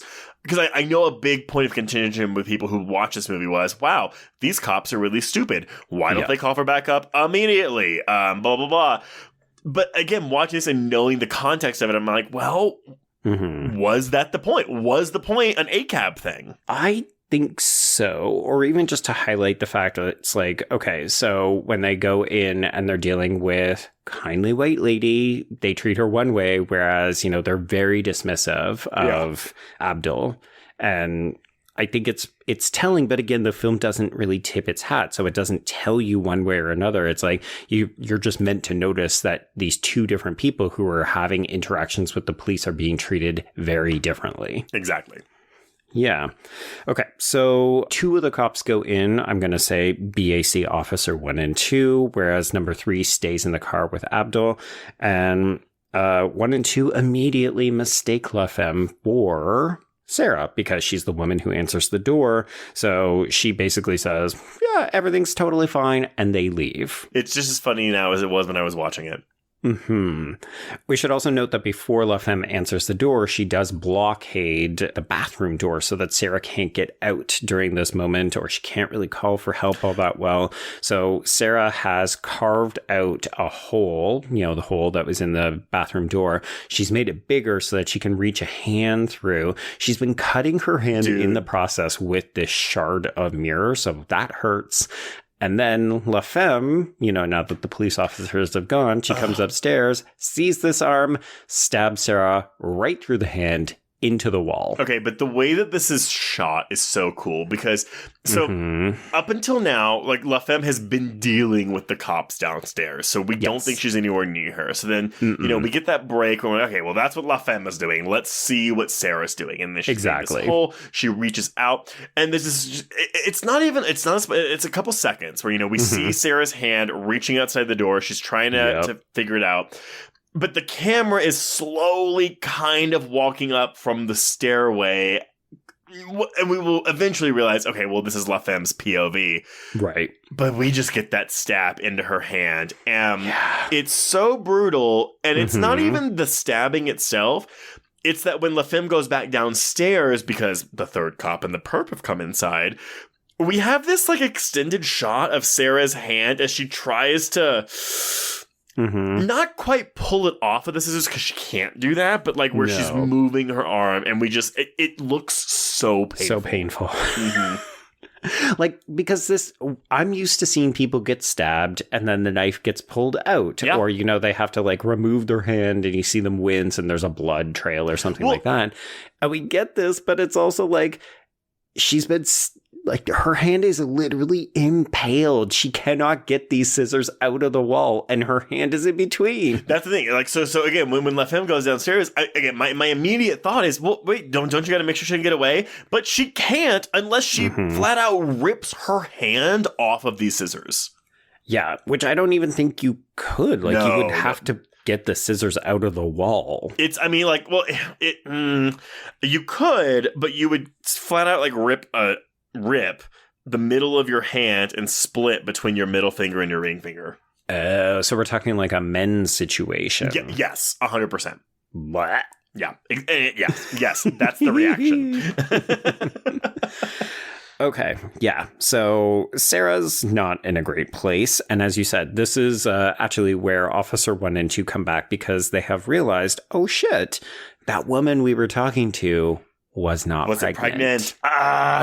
So that's how they catch on to La Femme. But the problem is that she's really fucking smart. So she's got this needle that she had stuck in her fucking arm, and she gets rid of one very quickly.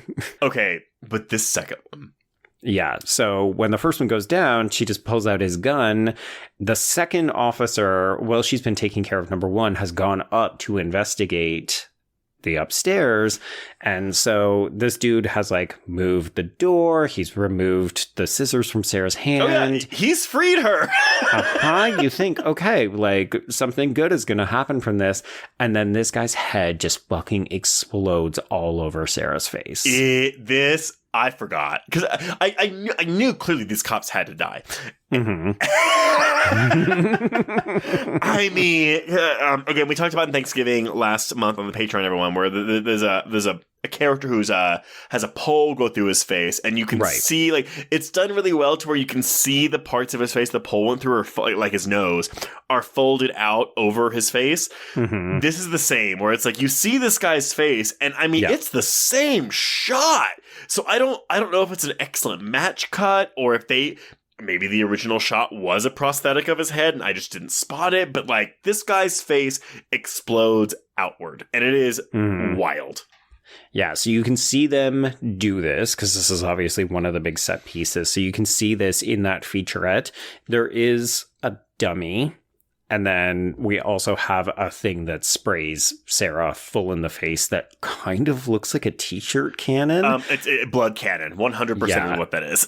It's terrifying because they're not that far away from her, and you see her, it's fascinating. I don't know how actors do it, but, the camera's basically 2 feet away from her while she's kneeling, and, they call action. She starts to hyperventilate to get herself ready for it. And then we blow this blood cannon full of just viscera all over her. And she screams for about a minute straight before they call cut. And she says in a voiceover, I felt so much pressure to get this right because it's such a huge process to clean up. Yeah. We really, and also it's a low budget movie. Like, it's not insubstantial, but we don't have a ton of money to do this 15 fucking times, right? So she wanted to make sure she gets it right. And the reaction is priceless. She fucking nails this scene. Paradis is so good. It's really, really good. It all feels so authentic for an outlandish situation. Yeah, like we're blowing fucking cops' heads off in the middle of the night. This woman might as well be a ghost the way she's able to get around this house. Like, it could be so dumb and ridiculous, and it's not. You're just like, holy fucking shit. Yeah, and it's the thing where it's like, again, you want her to get out of this, and it's like, oh, you're so cool. Oh, God damn it. God damn it. Yeah. So I'm going to bring McGilvery back into this just briefly. She says, not only is La Femme disposing of all the male characters in the film, but they are all police officers and corporate businessmen. This works to present an erasure of the most extreme form of patriarchy, the authoritative male. But it truly is, right? Like, we're basically taking down these institutional figures. Like, they come in, you think they should be able to help her. Like, Jean-Pierre should be able to help her. He doesn't last long. The police do not last long. Like, nobody is able to withstand an interaction with La Femme except for Sarah. Yeah. But it's not just men, though. It is her mother. Well, I guess her mother doesn't really deal with La Femme. No, not so much. Yeah. Poor Louise. Who knows what she would have managed to accomplish, but... Okay, so we bring in BAC Officer 3, who has tied Abdul to them. So it's basically like what you would have if you had a child, right? Like, yeah, you basically just tie yourself to them so that they can't run away. All these parents are like, Joe, don't have children. I have seen these at daycares. So they end up discovering Sarah. She is completely in shock at this point. And I do love this moment where they are looking at her. It's basically Sarah's point of view. And you just see La Femme saunter by in the background. Like, she's so nonplussed about all of this. You know what? I'll take care of these two as well. I mean, why not, right? So I do love the patients here because they go to investigate the scene and see what's happened downstairs, and they leave her, and it feels like an eternity where she's just got her back pressed up against the wall. She's got this mirror shard ready to go, and you're waiting for something to happen, and nothing does, because it's not until they come back to get her that the power goes out. Power goes out, like, it is pitch black in this house. So BAC Officer 3 bandages up her hand because she's really fucked it up, trying to create that hole so that she could get her hand implanted by the scissors. And he puts his jacket on her. We start to move her. And it's kind of funny because they're like, oh, okay, well, now that the power's out, we're going to have to go and flip the circuit breaker. So where is it? She tells them, and they just abandon her. So she goes back to bed. She's like, oh, go sleep in your room. We're safe. Everyone's good. When, again, the logical person is like, hey, you have a fucking cop car with a radio. Go call for backup. Yeah. I do realize I think we've skipped over the part where she accidentally kills her mom. I'm pretty sure that's between... Oh, yeah. It happens when Jean-Pierre gets killed. It's like the exact same time. But that's what I was saying. That was like that we're also getting a lot of spray from her neck wound when that happens. Yeah. I've been on record saying, I don't like this trope of, the protagonist accidentally kills someone close to them because they think it's the killer. It's a realistic reaction. I get it. If you're in a serious situation, you're gonna fucking just stab whoever walks into you first. But this is mortifying, the mother's death. It's very, very sad. But what makes it more sad to me is that Sarah doesn't have time to grieve this. Yeah, and that's what's interesting. So I mentioned I've got a bit of a read or a critique about how some people have approached the end of the film. We'll get there. But I have seen people say, oh, and Sarah doesn't even react when she kills her mom. She doesn't have time. But she does react. She just doesn't have a whole fucking scene devoted to grieving her. Yeah, because she can't melt down. She can't lose her shit entirely because she's still in danger. Like, you see her start to break, and then she has to collect herself. Yeah. And that's that whole thing with people, horror fans, complaining about decisions characters make in horror movies, where I'm like, this is out of your wheelhouse, I think, because unless you've been in this situation, you don't know how you would react. Which, I mean, I think it's funny, right? We critique how stupid the cops are because they don't immediately do things. And well, okay, but I think there's a difference there because theoretically, you're trained, yes. Yeah. And there's protocol. Like, hey, if two of your partners, if your only two partners have been brutally murdered, call for backup. Yeah, and also maybe don't leave the pregnant lady by herself. But obviously the problem is we look at this as though, there's two of them, so why can't they help her? But the reality is that Abdul is not prepared for this. Like, he's just been picked up by the police and now he's been thrust into this horrible situation. Yeah. I do love the fact that we hear something happen to BAC Officer 3 and we assume that he is dead, but we don't actually know. Unfortunately, we do have to watch Abdul get stabbed in the forehead with these scissors. I have to. So, hey, I know people always joke about in Scream 4 when Anthony Anderson gets stabbed in the head and he's like still moving and talking and he fucked Bruce Willis is out of there. But I have to believe this was an influence because I know that Wes Craven talked about how he read a story about how people can still survive when getting stabbed in the head. This is a much better, what I'm presuming to be a realistic portrayal of what that would be. This poor guy, stabbed in the head. He is still reacting. He's still moving. He pulls the scissors out of his forehead. Oh, boy. Ooh. And part of it is that I think he realizes in his dying moments he's got a bit of a weapon so he can try to defend himself because he takes some swipes at her and it's almost cruel how she doesn't even react. Like, La Femme realizes this guy is not a threat and she just watches him die. He takes swipes at her with, like, this is before he tries to grab the scissors back out of his head, but it's like whatever part of the brain those scissors went through fucked him up. Obviously. Oh, of course. Obviously it did. So when you say he's swiping at her, swiping is too harsh of a verb. I feel like he's moving his arms out and it's almost like he's feeling for her, but I think in his mind he thinks he's like hitting, it's God, it's so upsetting. It's so sad.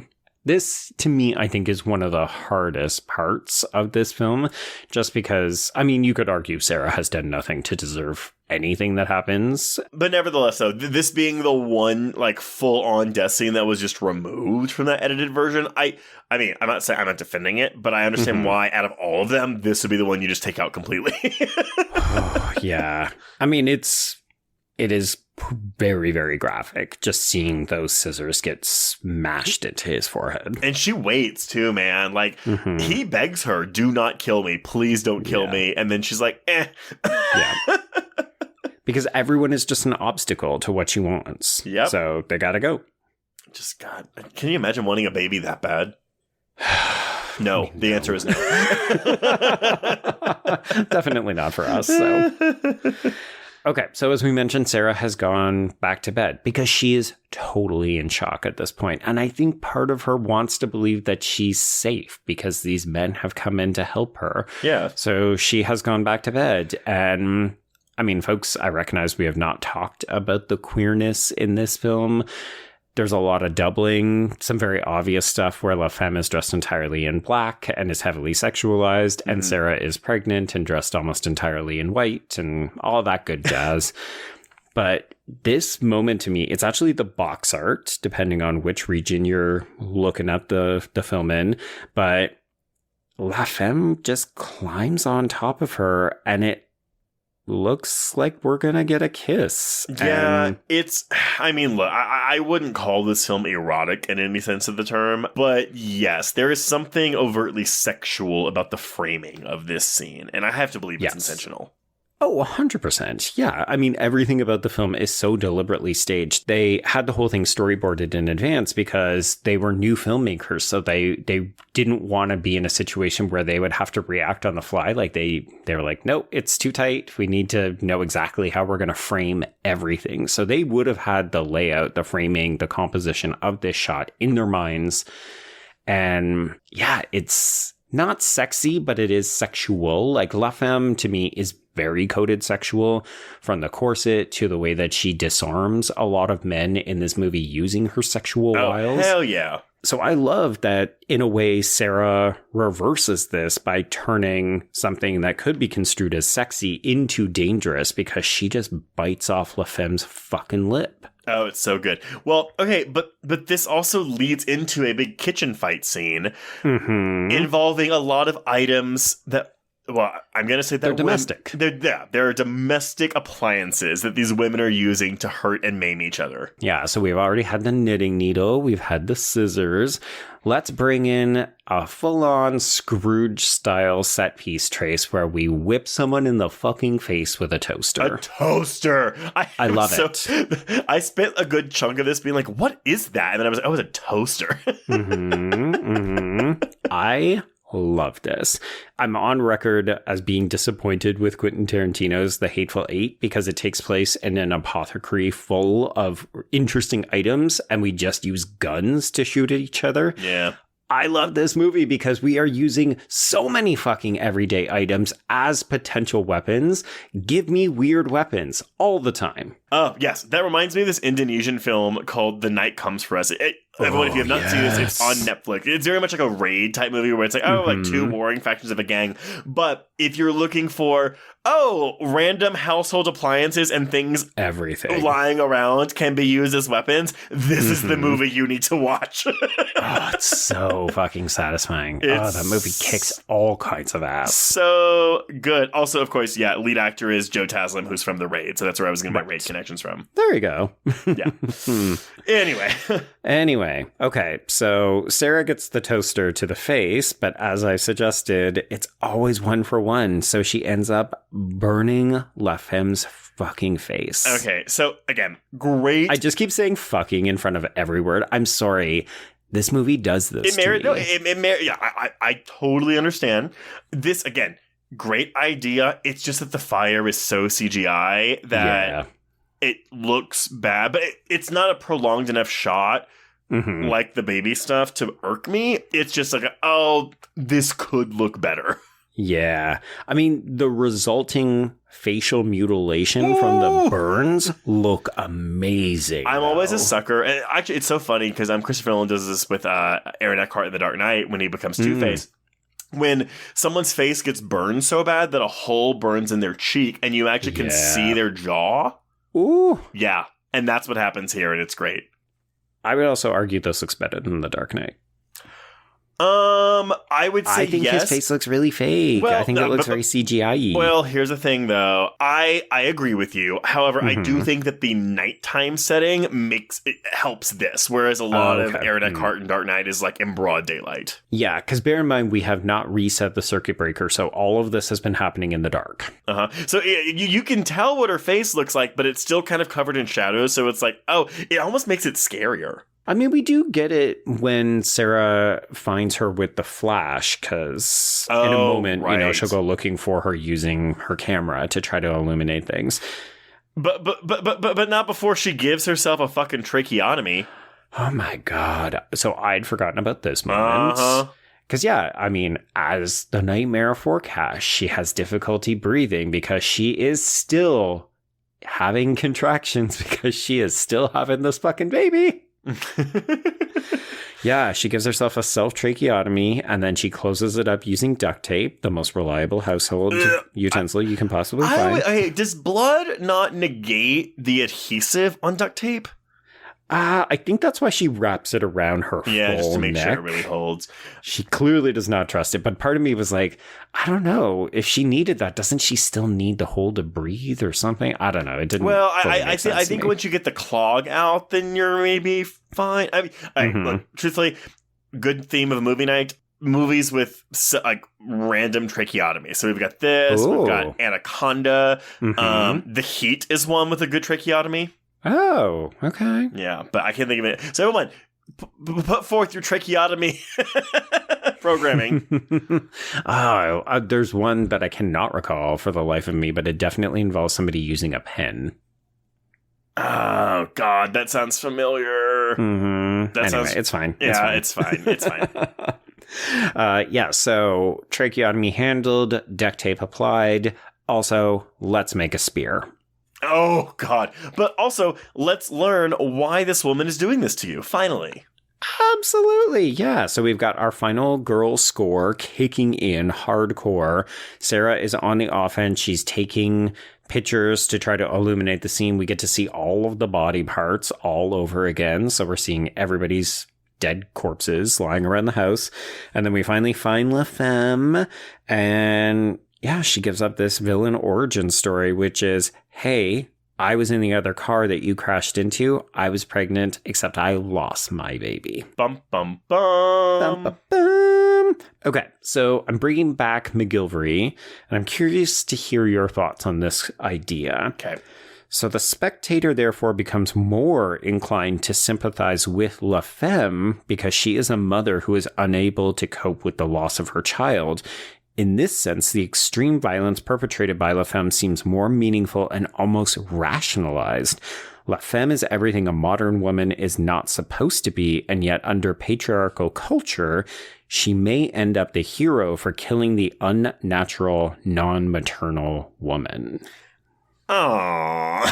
Isn't that a weird way to read it? I can see where she's coming to that, where she's getting that read from. I should note that this is her drawing conclusions from, Alex West, as well as Burton and a couple of other places. So I don't know for sure that is her thought, as opposed to like a summation of other people's. But this idea that we could flip the script and look at La Femme as somebody who's saying, she's adhering to these culturally mandated norms. She's behaving like what we would expect a mother to behave like. Like, look at the extreme she will go to get a baby.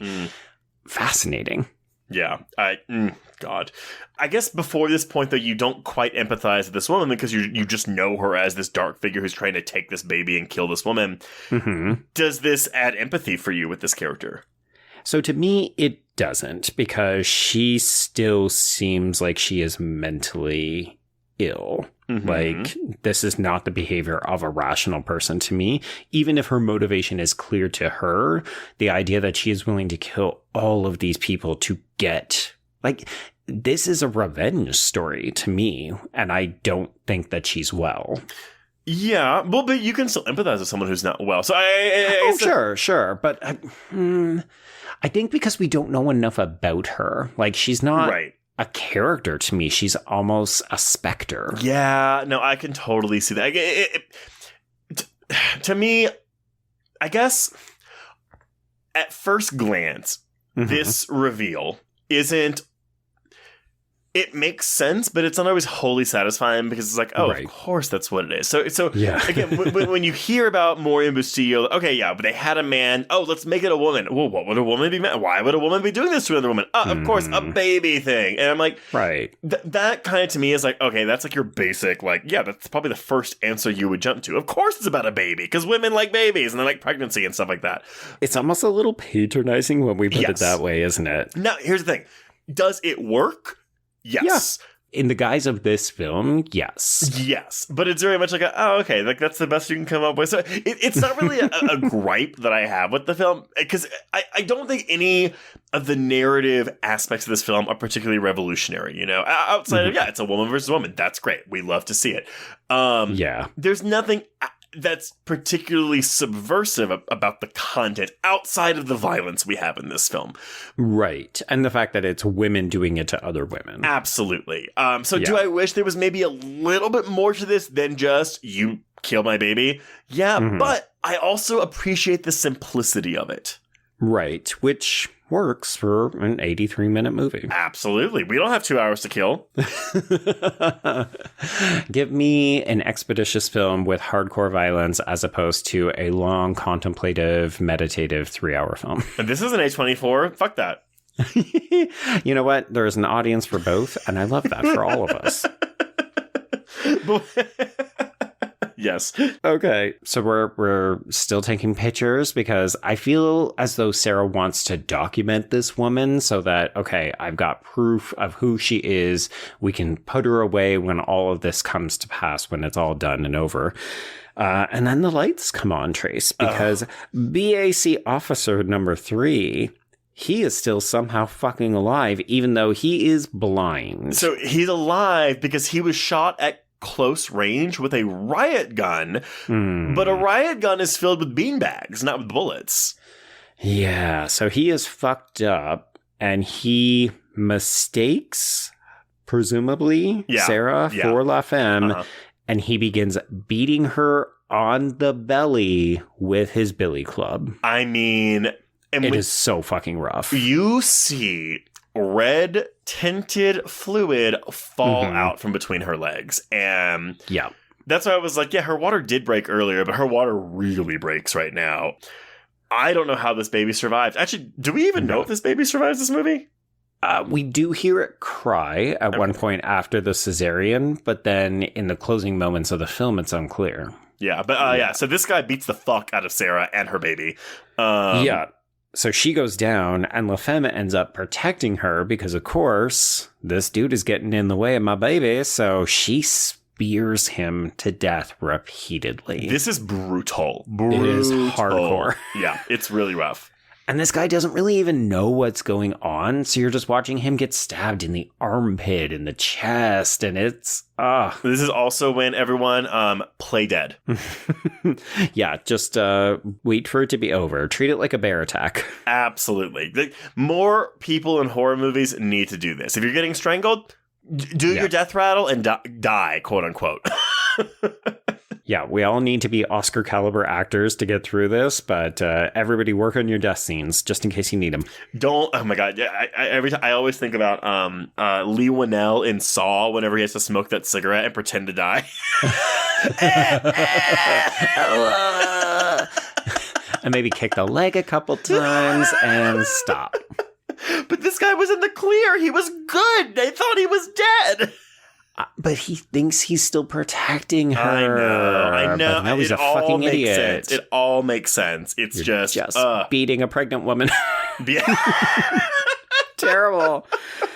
Okay, so he is dead. This baby is fucked up. We have seen another baby POV. This baby is shaken baby syndrome at this point. So Sarah begins to go up the stairs. And she's still doing her crab walk thing so that she can see La Femme coming at her. But she has taken so much at this point. And she starts calling for mommy, and she worries that the baby is stuck, and La Femme is there straddling her with her scissors. And so we perform a cesarean section, Trace. I mean, okay, so... I cannot emphasize enough how little my feet were on the floor watching this scene. The build up to this, too, because so she first cuts a hole in her shirt or her dress or whatever, but then there's another layer of clothing under that. And bear in mind, Sarah's covered in blood. So this is so much blood. And it's wild. Cut through the second layer of clothing. And then, we flat out see and hear the blade enter her pregnant belly as she just starts cutting it open. And that to me is not even the worst part. The worst part is when we then get this shot, an overhead shot, a close-up of the stairs. Yeah. As blood just pours down the stairs. It is an ocean of blood. An ocean, yes. It is just so much. And I mean, it's really, really hard to watch the scissors cutting into the abdomen. It is really, really rough. And I feel like the movie has prepared us with that opening attack sequence when she got it in the first cut in the belly, right? Right.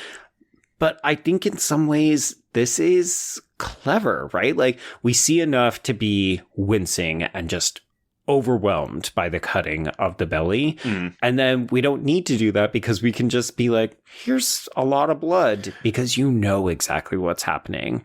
She's pulling that baby out, guts, blood, everything is going everywhere. They show her hand entering the uterus and just digging around for this baby. Yeah, so on Faculty of Horror and also Bodies of Horror, you can hear women talk about, yes, this is what cesareans are actually like. I mean, obviously you would have an anesthetic, you wouldn't feel anything, hopefully below the neck, but it is people just cutting into bellies, digging around, because you got to pull the baby out, but there's stuff in your way. So you've got to take that stuff out so you can get the baby and then put everything back in. And that's why cesareans really fuck up women's bodies, because we have taken out your internal organs and put them back in. Yeah. It's really as simple as that, Joe. It's fucking messed up. And this is modern medical science. So, this baby is out. Sarah is dead. Yeah. Okay. So before we get to this moment, this is the point of contention that I have. Okay. We've already brought up one challenging reading from McGillivray, and this is not her perspective. This is a reading that she has brought forth that I've seen other people espouse as well. So Sarah comes to the realization that she must allow La Femme to cut the fetus out of her. It is at that moment that Sarah's attitude towards motherhood appears to shift. She is now willing to sacrifice her own life in order to give her unborn child a chance at survival. Sarah makes a martyr of herself, an act that restores the film's balance by freeing both women from their guilt. La Femme now has the child she believes to be rightfully hers, and in doing so, Sarah is no longer suffering with the pain she has been carrying, both literally and figuratively. I don't buy into this reading. I don't believe that Sarah ever willingly says, I'm willing to die so that you can rescue this baby. She does say, I think it's stuck, but she's also crying for her mother. I think she doesn't even realize that this is La Femme. So I think based on what I'm thinking now, there are a plethora of readings to be made of this. I did not buy into the whole, now she cares more about the baby than herself. I actually almost see this more as a kinship between her and La Femme. Okay. And she understands the transgression she made against her. So it's not, I'm willing to sacrifice myself to let my baby live because my baby's what matters and I'm a good mother now. Right. It's, hey, lady, I understand and I feel bad for you. I'm dying. You can have the baby. Here's my baby. That's how I read this scene. Yeah, because, I mean, you mentioned what happens when she gets hit in the belly by the billy club. And hypothetically, that is the kind of straw that breaks the camel's back, right? Sarah is not going to survive this. And if she dies, the child will also die. So you could say, okay, she makes this realization, the baby needs to live, and here's this woman who really wants it really badly.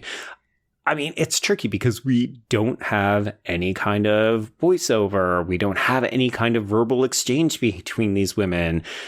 not in the way that clarifies how does Sarah actually feel. Is she giving into this? She is just crying. I don't get the idea from this movie that Sarah's arc is she needs to learn to be a mother and learn to love to be a mother. Right? I don't get that idea from this film. I don't either. And I can understand why you would make that assumption or get that read from this ending. I personally wouldn't subscribe to it. I view this as she has given up sounds too extreme. It's not that she's given up, but she's been through so much. Yes, but I also feel that she understands where La Femme is coming from. So it's like, and that's why I said earlier, I want another 5 minutes with her and La Femme in this moment, even though we can't because she's bleeding to death. It feels like they have made a connection. So it's not a queer connection necessarily, although I think you could read it that way based on what we've already said. Right.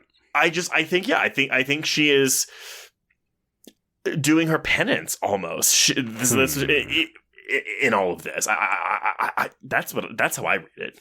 That's fascinating. I have kicked this back to listeners so many times in this episode, but I think even though on the surface this seems like such a straightforward text, I think there's so many different interesting readings. So I'm going to do it again, folks. I want to know your thoughts. Yeah. What do you make of this ending? Do you think that this is penance for killing La Femme's baby? Do you think this is Sarah accepting, I'm not going to be here. I need to give this baby over to somebody else? Yeah, it's a Sarah giving up. Yeah. Yeah, but you're right. So Sarah is fully fucking dead. We do hear the baby cry as La Femme settles into the rocking chair. But when we end on this, frankly, iconic final shot, you know what? I'm going to do it. When we end on this fucking iconic final shot of La Femme sitting bathed in red light. Okay, wait. But before we... so we have her in the rocking chair, but then we do... Because we have to check in on Sarah to see how she's doing. We have this overhead shot of Sarah's corpse, like open stomach, with the umbilical cord like hanging out of her stomach down the stairs. Like it is... Yeah. And then we get this close-up of her eyes, and she is fully dead. As a drop of blood, it's almost a blood tear falls down the side of her face. It's mortifying. It's so upsetting. Yeah, she truly was just a vessel for this baby, and the body is wrecked now. If you can even call it a body. Yeah, sure. It is wild. Also, like, this is prosthetic work, and it looks so great. Good. It looks amazing. But I'm sorry, I did steal away from you. So yes, this iconic. No, it's just this final shot, right? Like it's kind of divided into two. We get to see La Femme settle into it, but then we go to Sarah's body, and then we come back. And again, it's not clear if this baby is alive. It's not making noises anymore. La Femme is not making noises anymore. She just seems to be contentedly rocking. I read this as she could be dead, the baby could be dead, they both could be dead. Is this the red light of a new day dawning? Or is this, we are awash in blood and this is like the red moon over everything? It's so poetic and tragic at the same time. I mean, because you've already mentioned the allusions to Jesus in the Bible. Is this meant to be like a Virgin Mary, like holding her baby Jesus type thing? I Absolutely. I mean, and realistically, this woman will probably die from her wounds. If not, I would think so. She's going to prison. Oh, God, yes. Yeah. And that's where we leave this amazing Christmas horror film. This 83-minute long movie that is just a fucking ride. I mean, if you have escaped from watching this film and not felt something, I don't know, it is such a thrill ride for me. And I think that's why I love it. That's what I realized on this rewatch, is that it is so tight and it packs such a fucking punch. Yeah. It just... And it doesn't lessen for me. Every time I watch this, I realize I've forgotten about a couple of things, and they hit me really, really hard. But also, there's just so much sustained attention, and I think the gore is really well used. Like, This is not an easy film, but it knows how to make its violence count, and I think it's just so well done. Yeah, I don't think this is a perfect film. I mean, again, I I have voiced my various complaints or critiques, but none of them are movie breaking for me because what works about it works so goddamn well, and it is undeniably very effective. I'm ashamed that because I'd only seen that unrated, the R-rated cut before this, I was like, well, what's so bad about it? Why is everyone up in a tizzy about this movie? I get it now. I do get it. Yeah, I think this is a really, really effective film and one of the more cohesive French Extremity films that I've seen. All right, there we go. I'm happy that, not that you had a turnaround on it, but that you actually got to see the film in its intended way. Well, I think, I think you could write it off as, oh, wow, so there's more gore in it and more violence against women, so therefore Trace is happy. That's not what I'm saying, no. but again, for the intent behind this film, you need those all those shots of violence and gore. Well, I think that's ultimately what the film is all about, right? It's the extreme lengths that both of these women will go to survive, to get what they want, whether that's a baby or surviving in order to birth your baby. Yeah. And again, go back and look at that American remake, which, outside of the ending, is a serviceable copycat of this film. I think that Rachel Nichols and Laura Herring do a really good job in that movie. They are just let down by a weak-ass script. Although, funny enough, one of the screenwriters on that remake is Jaume Balaguerro, one of the guys behind the Rec series.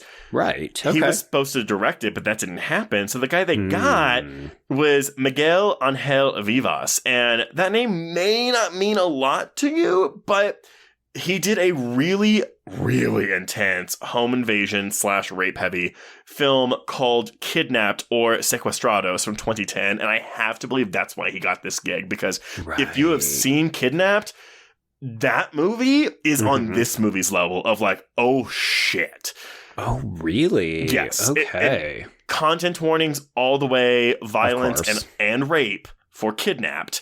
Ugh. But seek it out if you have the stomach for it. But when you watch that, you're like, oh yeah, I could totally see how this guy would be chosen for the Inside remake, and then it just doesn't work.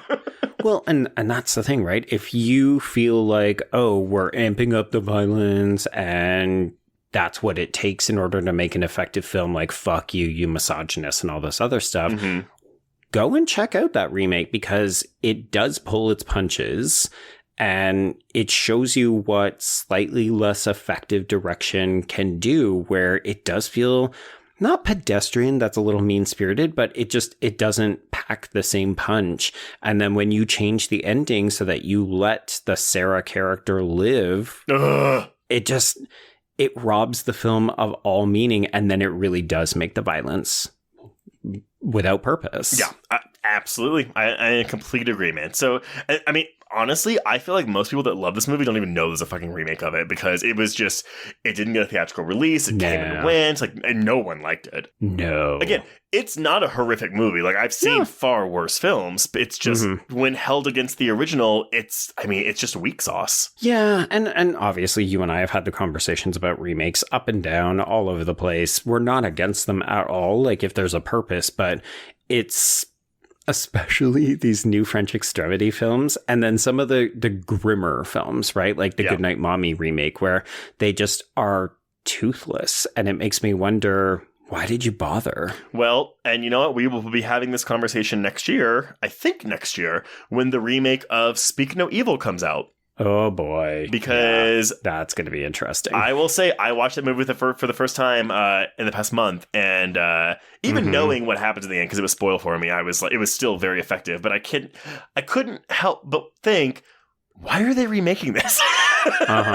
And are they going to keep what happens? Because if they don't, what's the point? There's no reason to make that movie again. Absolutely. Exactly. So, anyway, that's our diatribe on remakes like that. But this has been Inside, everyone, or à l'intérieur. God fucking damn Not bad. I can't do that. It's like a you know, into things I hate about you when she's like that.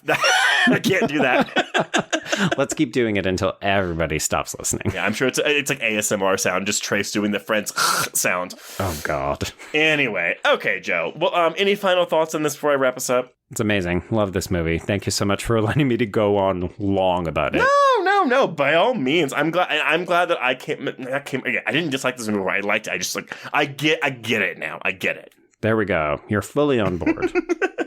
Well, before we announce what we're covering next week, just some quick housekeeping to get out of the way. If you want to get in touch with us, you can reach us on Twitter and Instagram at HorrorQueers. Shoot us an email at horrorqueers@gmail.com. Find us on Letterboxd to keep track of all the films we've covered. Go to our YouTube channel once a month to hear about our most anticipated horror films for that month. If you want to chat with other listeners, please join our Facebook Horror Queers group. If you have a moment, please rate and review us on Apple Podcasts or Spotify. We did release at the beginning of this month our Spotify Wrapped results, so go do that. We had a lot of growth this year. It was really fun. Mm-hmm. And if you want even more content, please support the show by becoming a patron at patreon.com/horrorqueers. If you subscribe today, you'll get 276 hours of Patreon content, including this month's new episodes on A Creature Was Stirring, When Evil Lurks, Leave the World Behind, It's a Wonderful Knife, and our audio commentary on William Friedkin's The Exorcist for its 50th anniversary. What a way to close out the year. Wild. Joe, I think we're continuing our Christmas theme or holiday theme next week. What are we talking about? It's true, yes. Week number 2. This is also going to be the last regular film episode that we're going to do. We'll wrap up the year with our best of the year. So, Trace, we're going to shift gears dramatically and do something much lighter, much happier, much more musical. We're going to talk about Anna and the Apocalypse. Everyone, if you've never seen this is just a delightful gem of a horror comedy musical. Watch it. Mm-hmm. Yes, and of course we actually have a queer character, Canadian. And she's the choreographer of the film. And there we go. But until next week, everyone, we can cross out inside or à l'intérieur. Even better. Look at you go. I'm rolling my R's instead of hitting my R's, so it's fine. Okay, we're done. And cross out horror queers.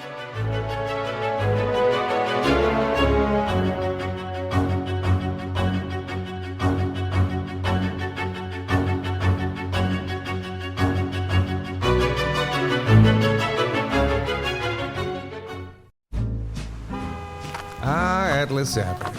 A long stretch of road that encompasses everything the city of Kennett Heights has to offer. Neon lights, traffic, crime, the hustle and bustle of everyday life, and the craziest of characters. My office was above it all. My name is James Locke, and I'm a PI.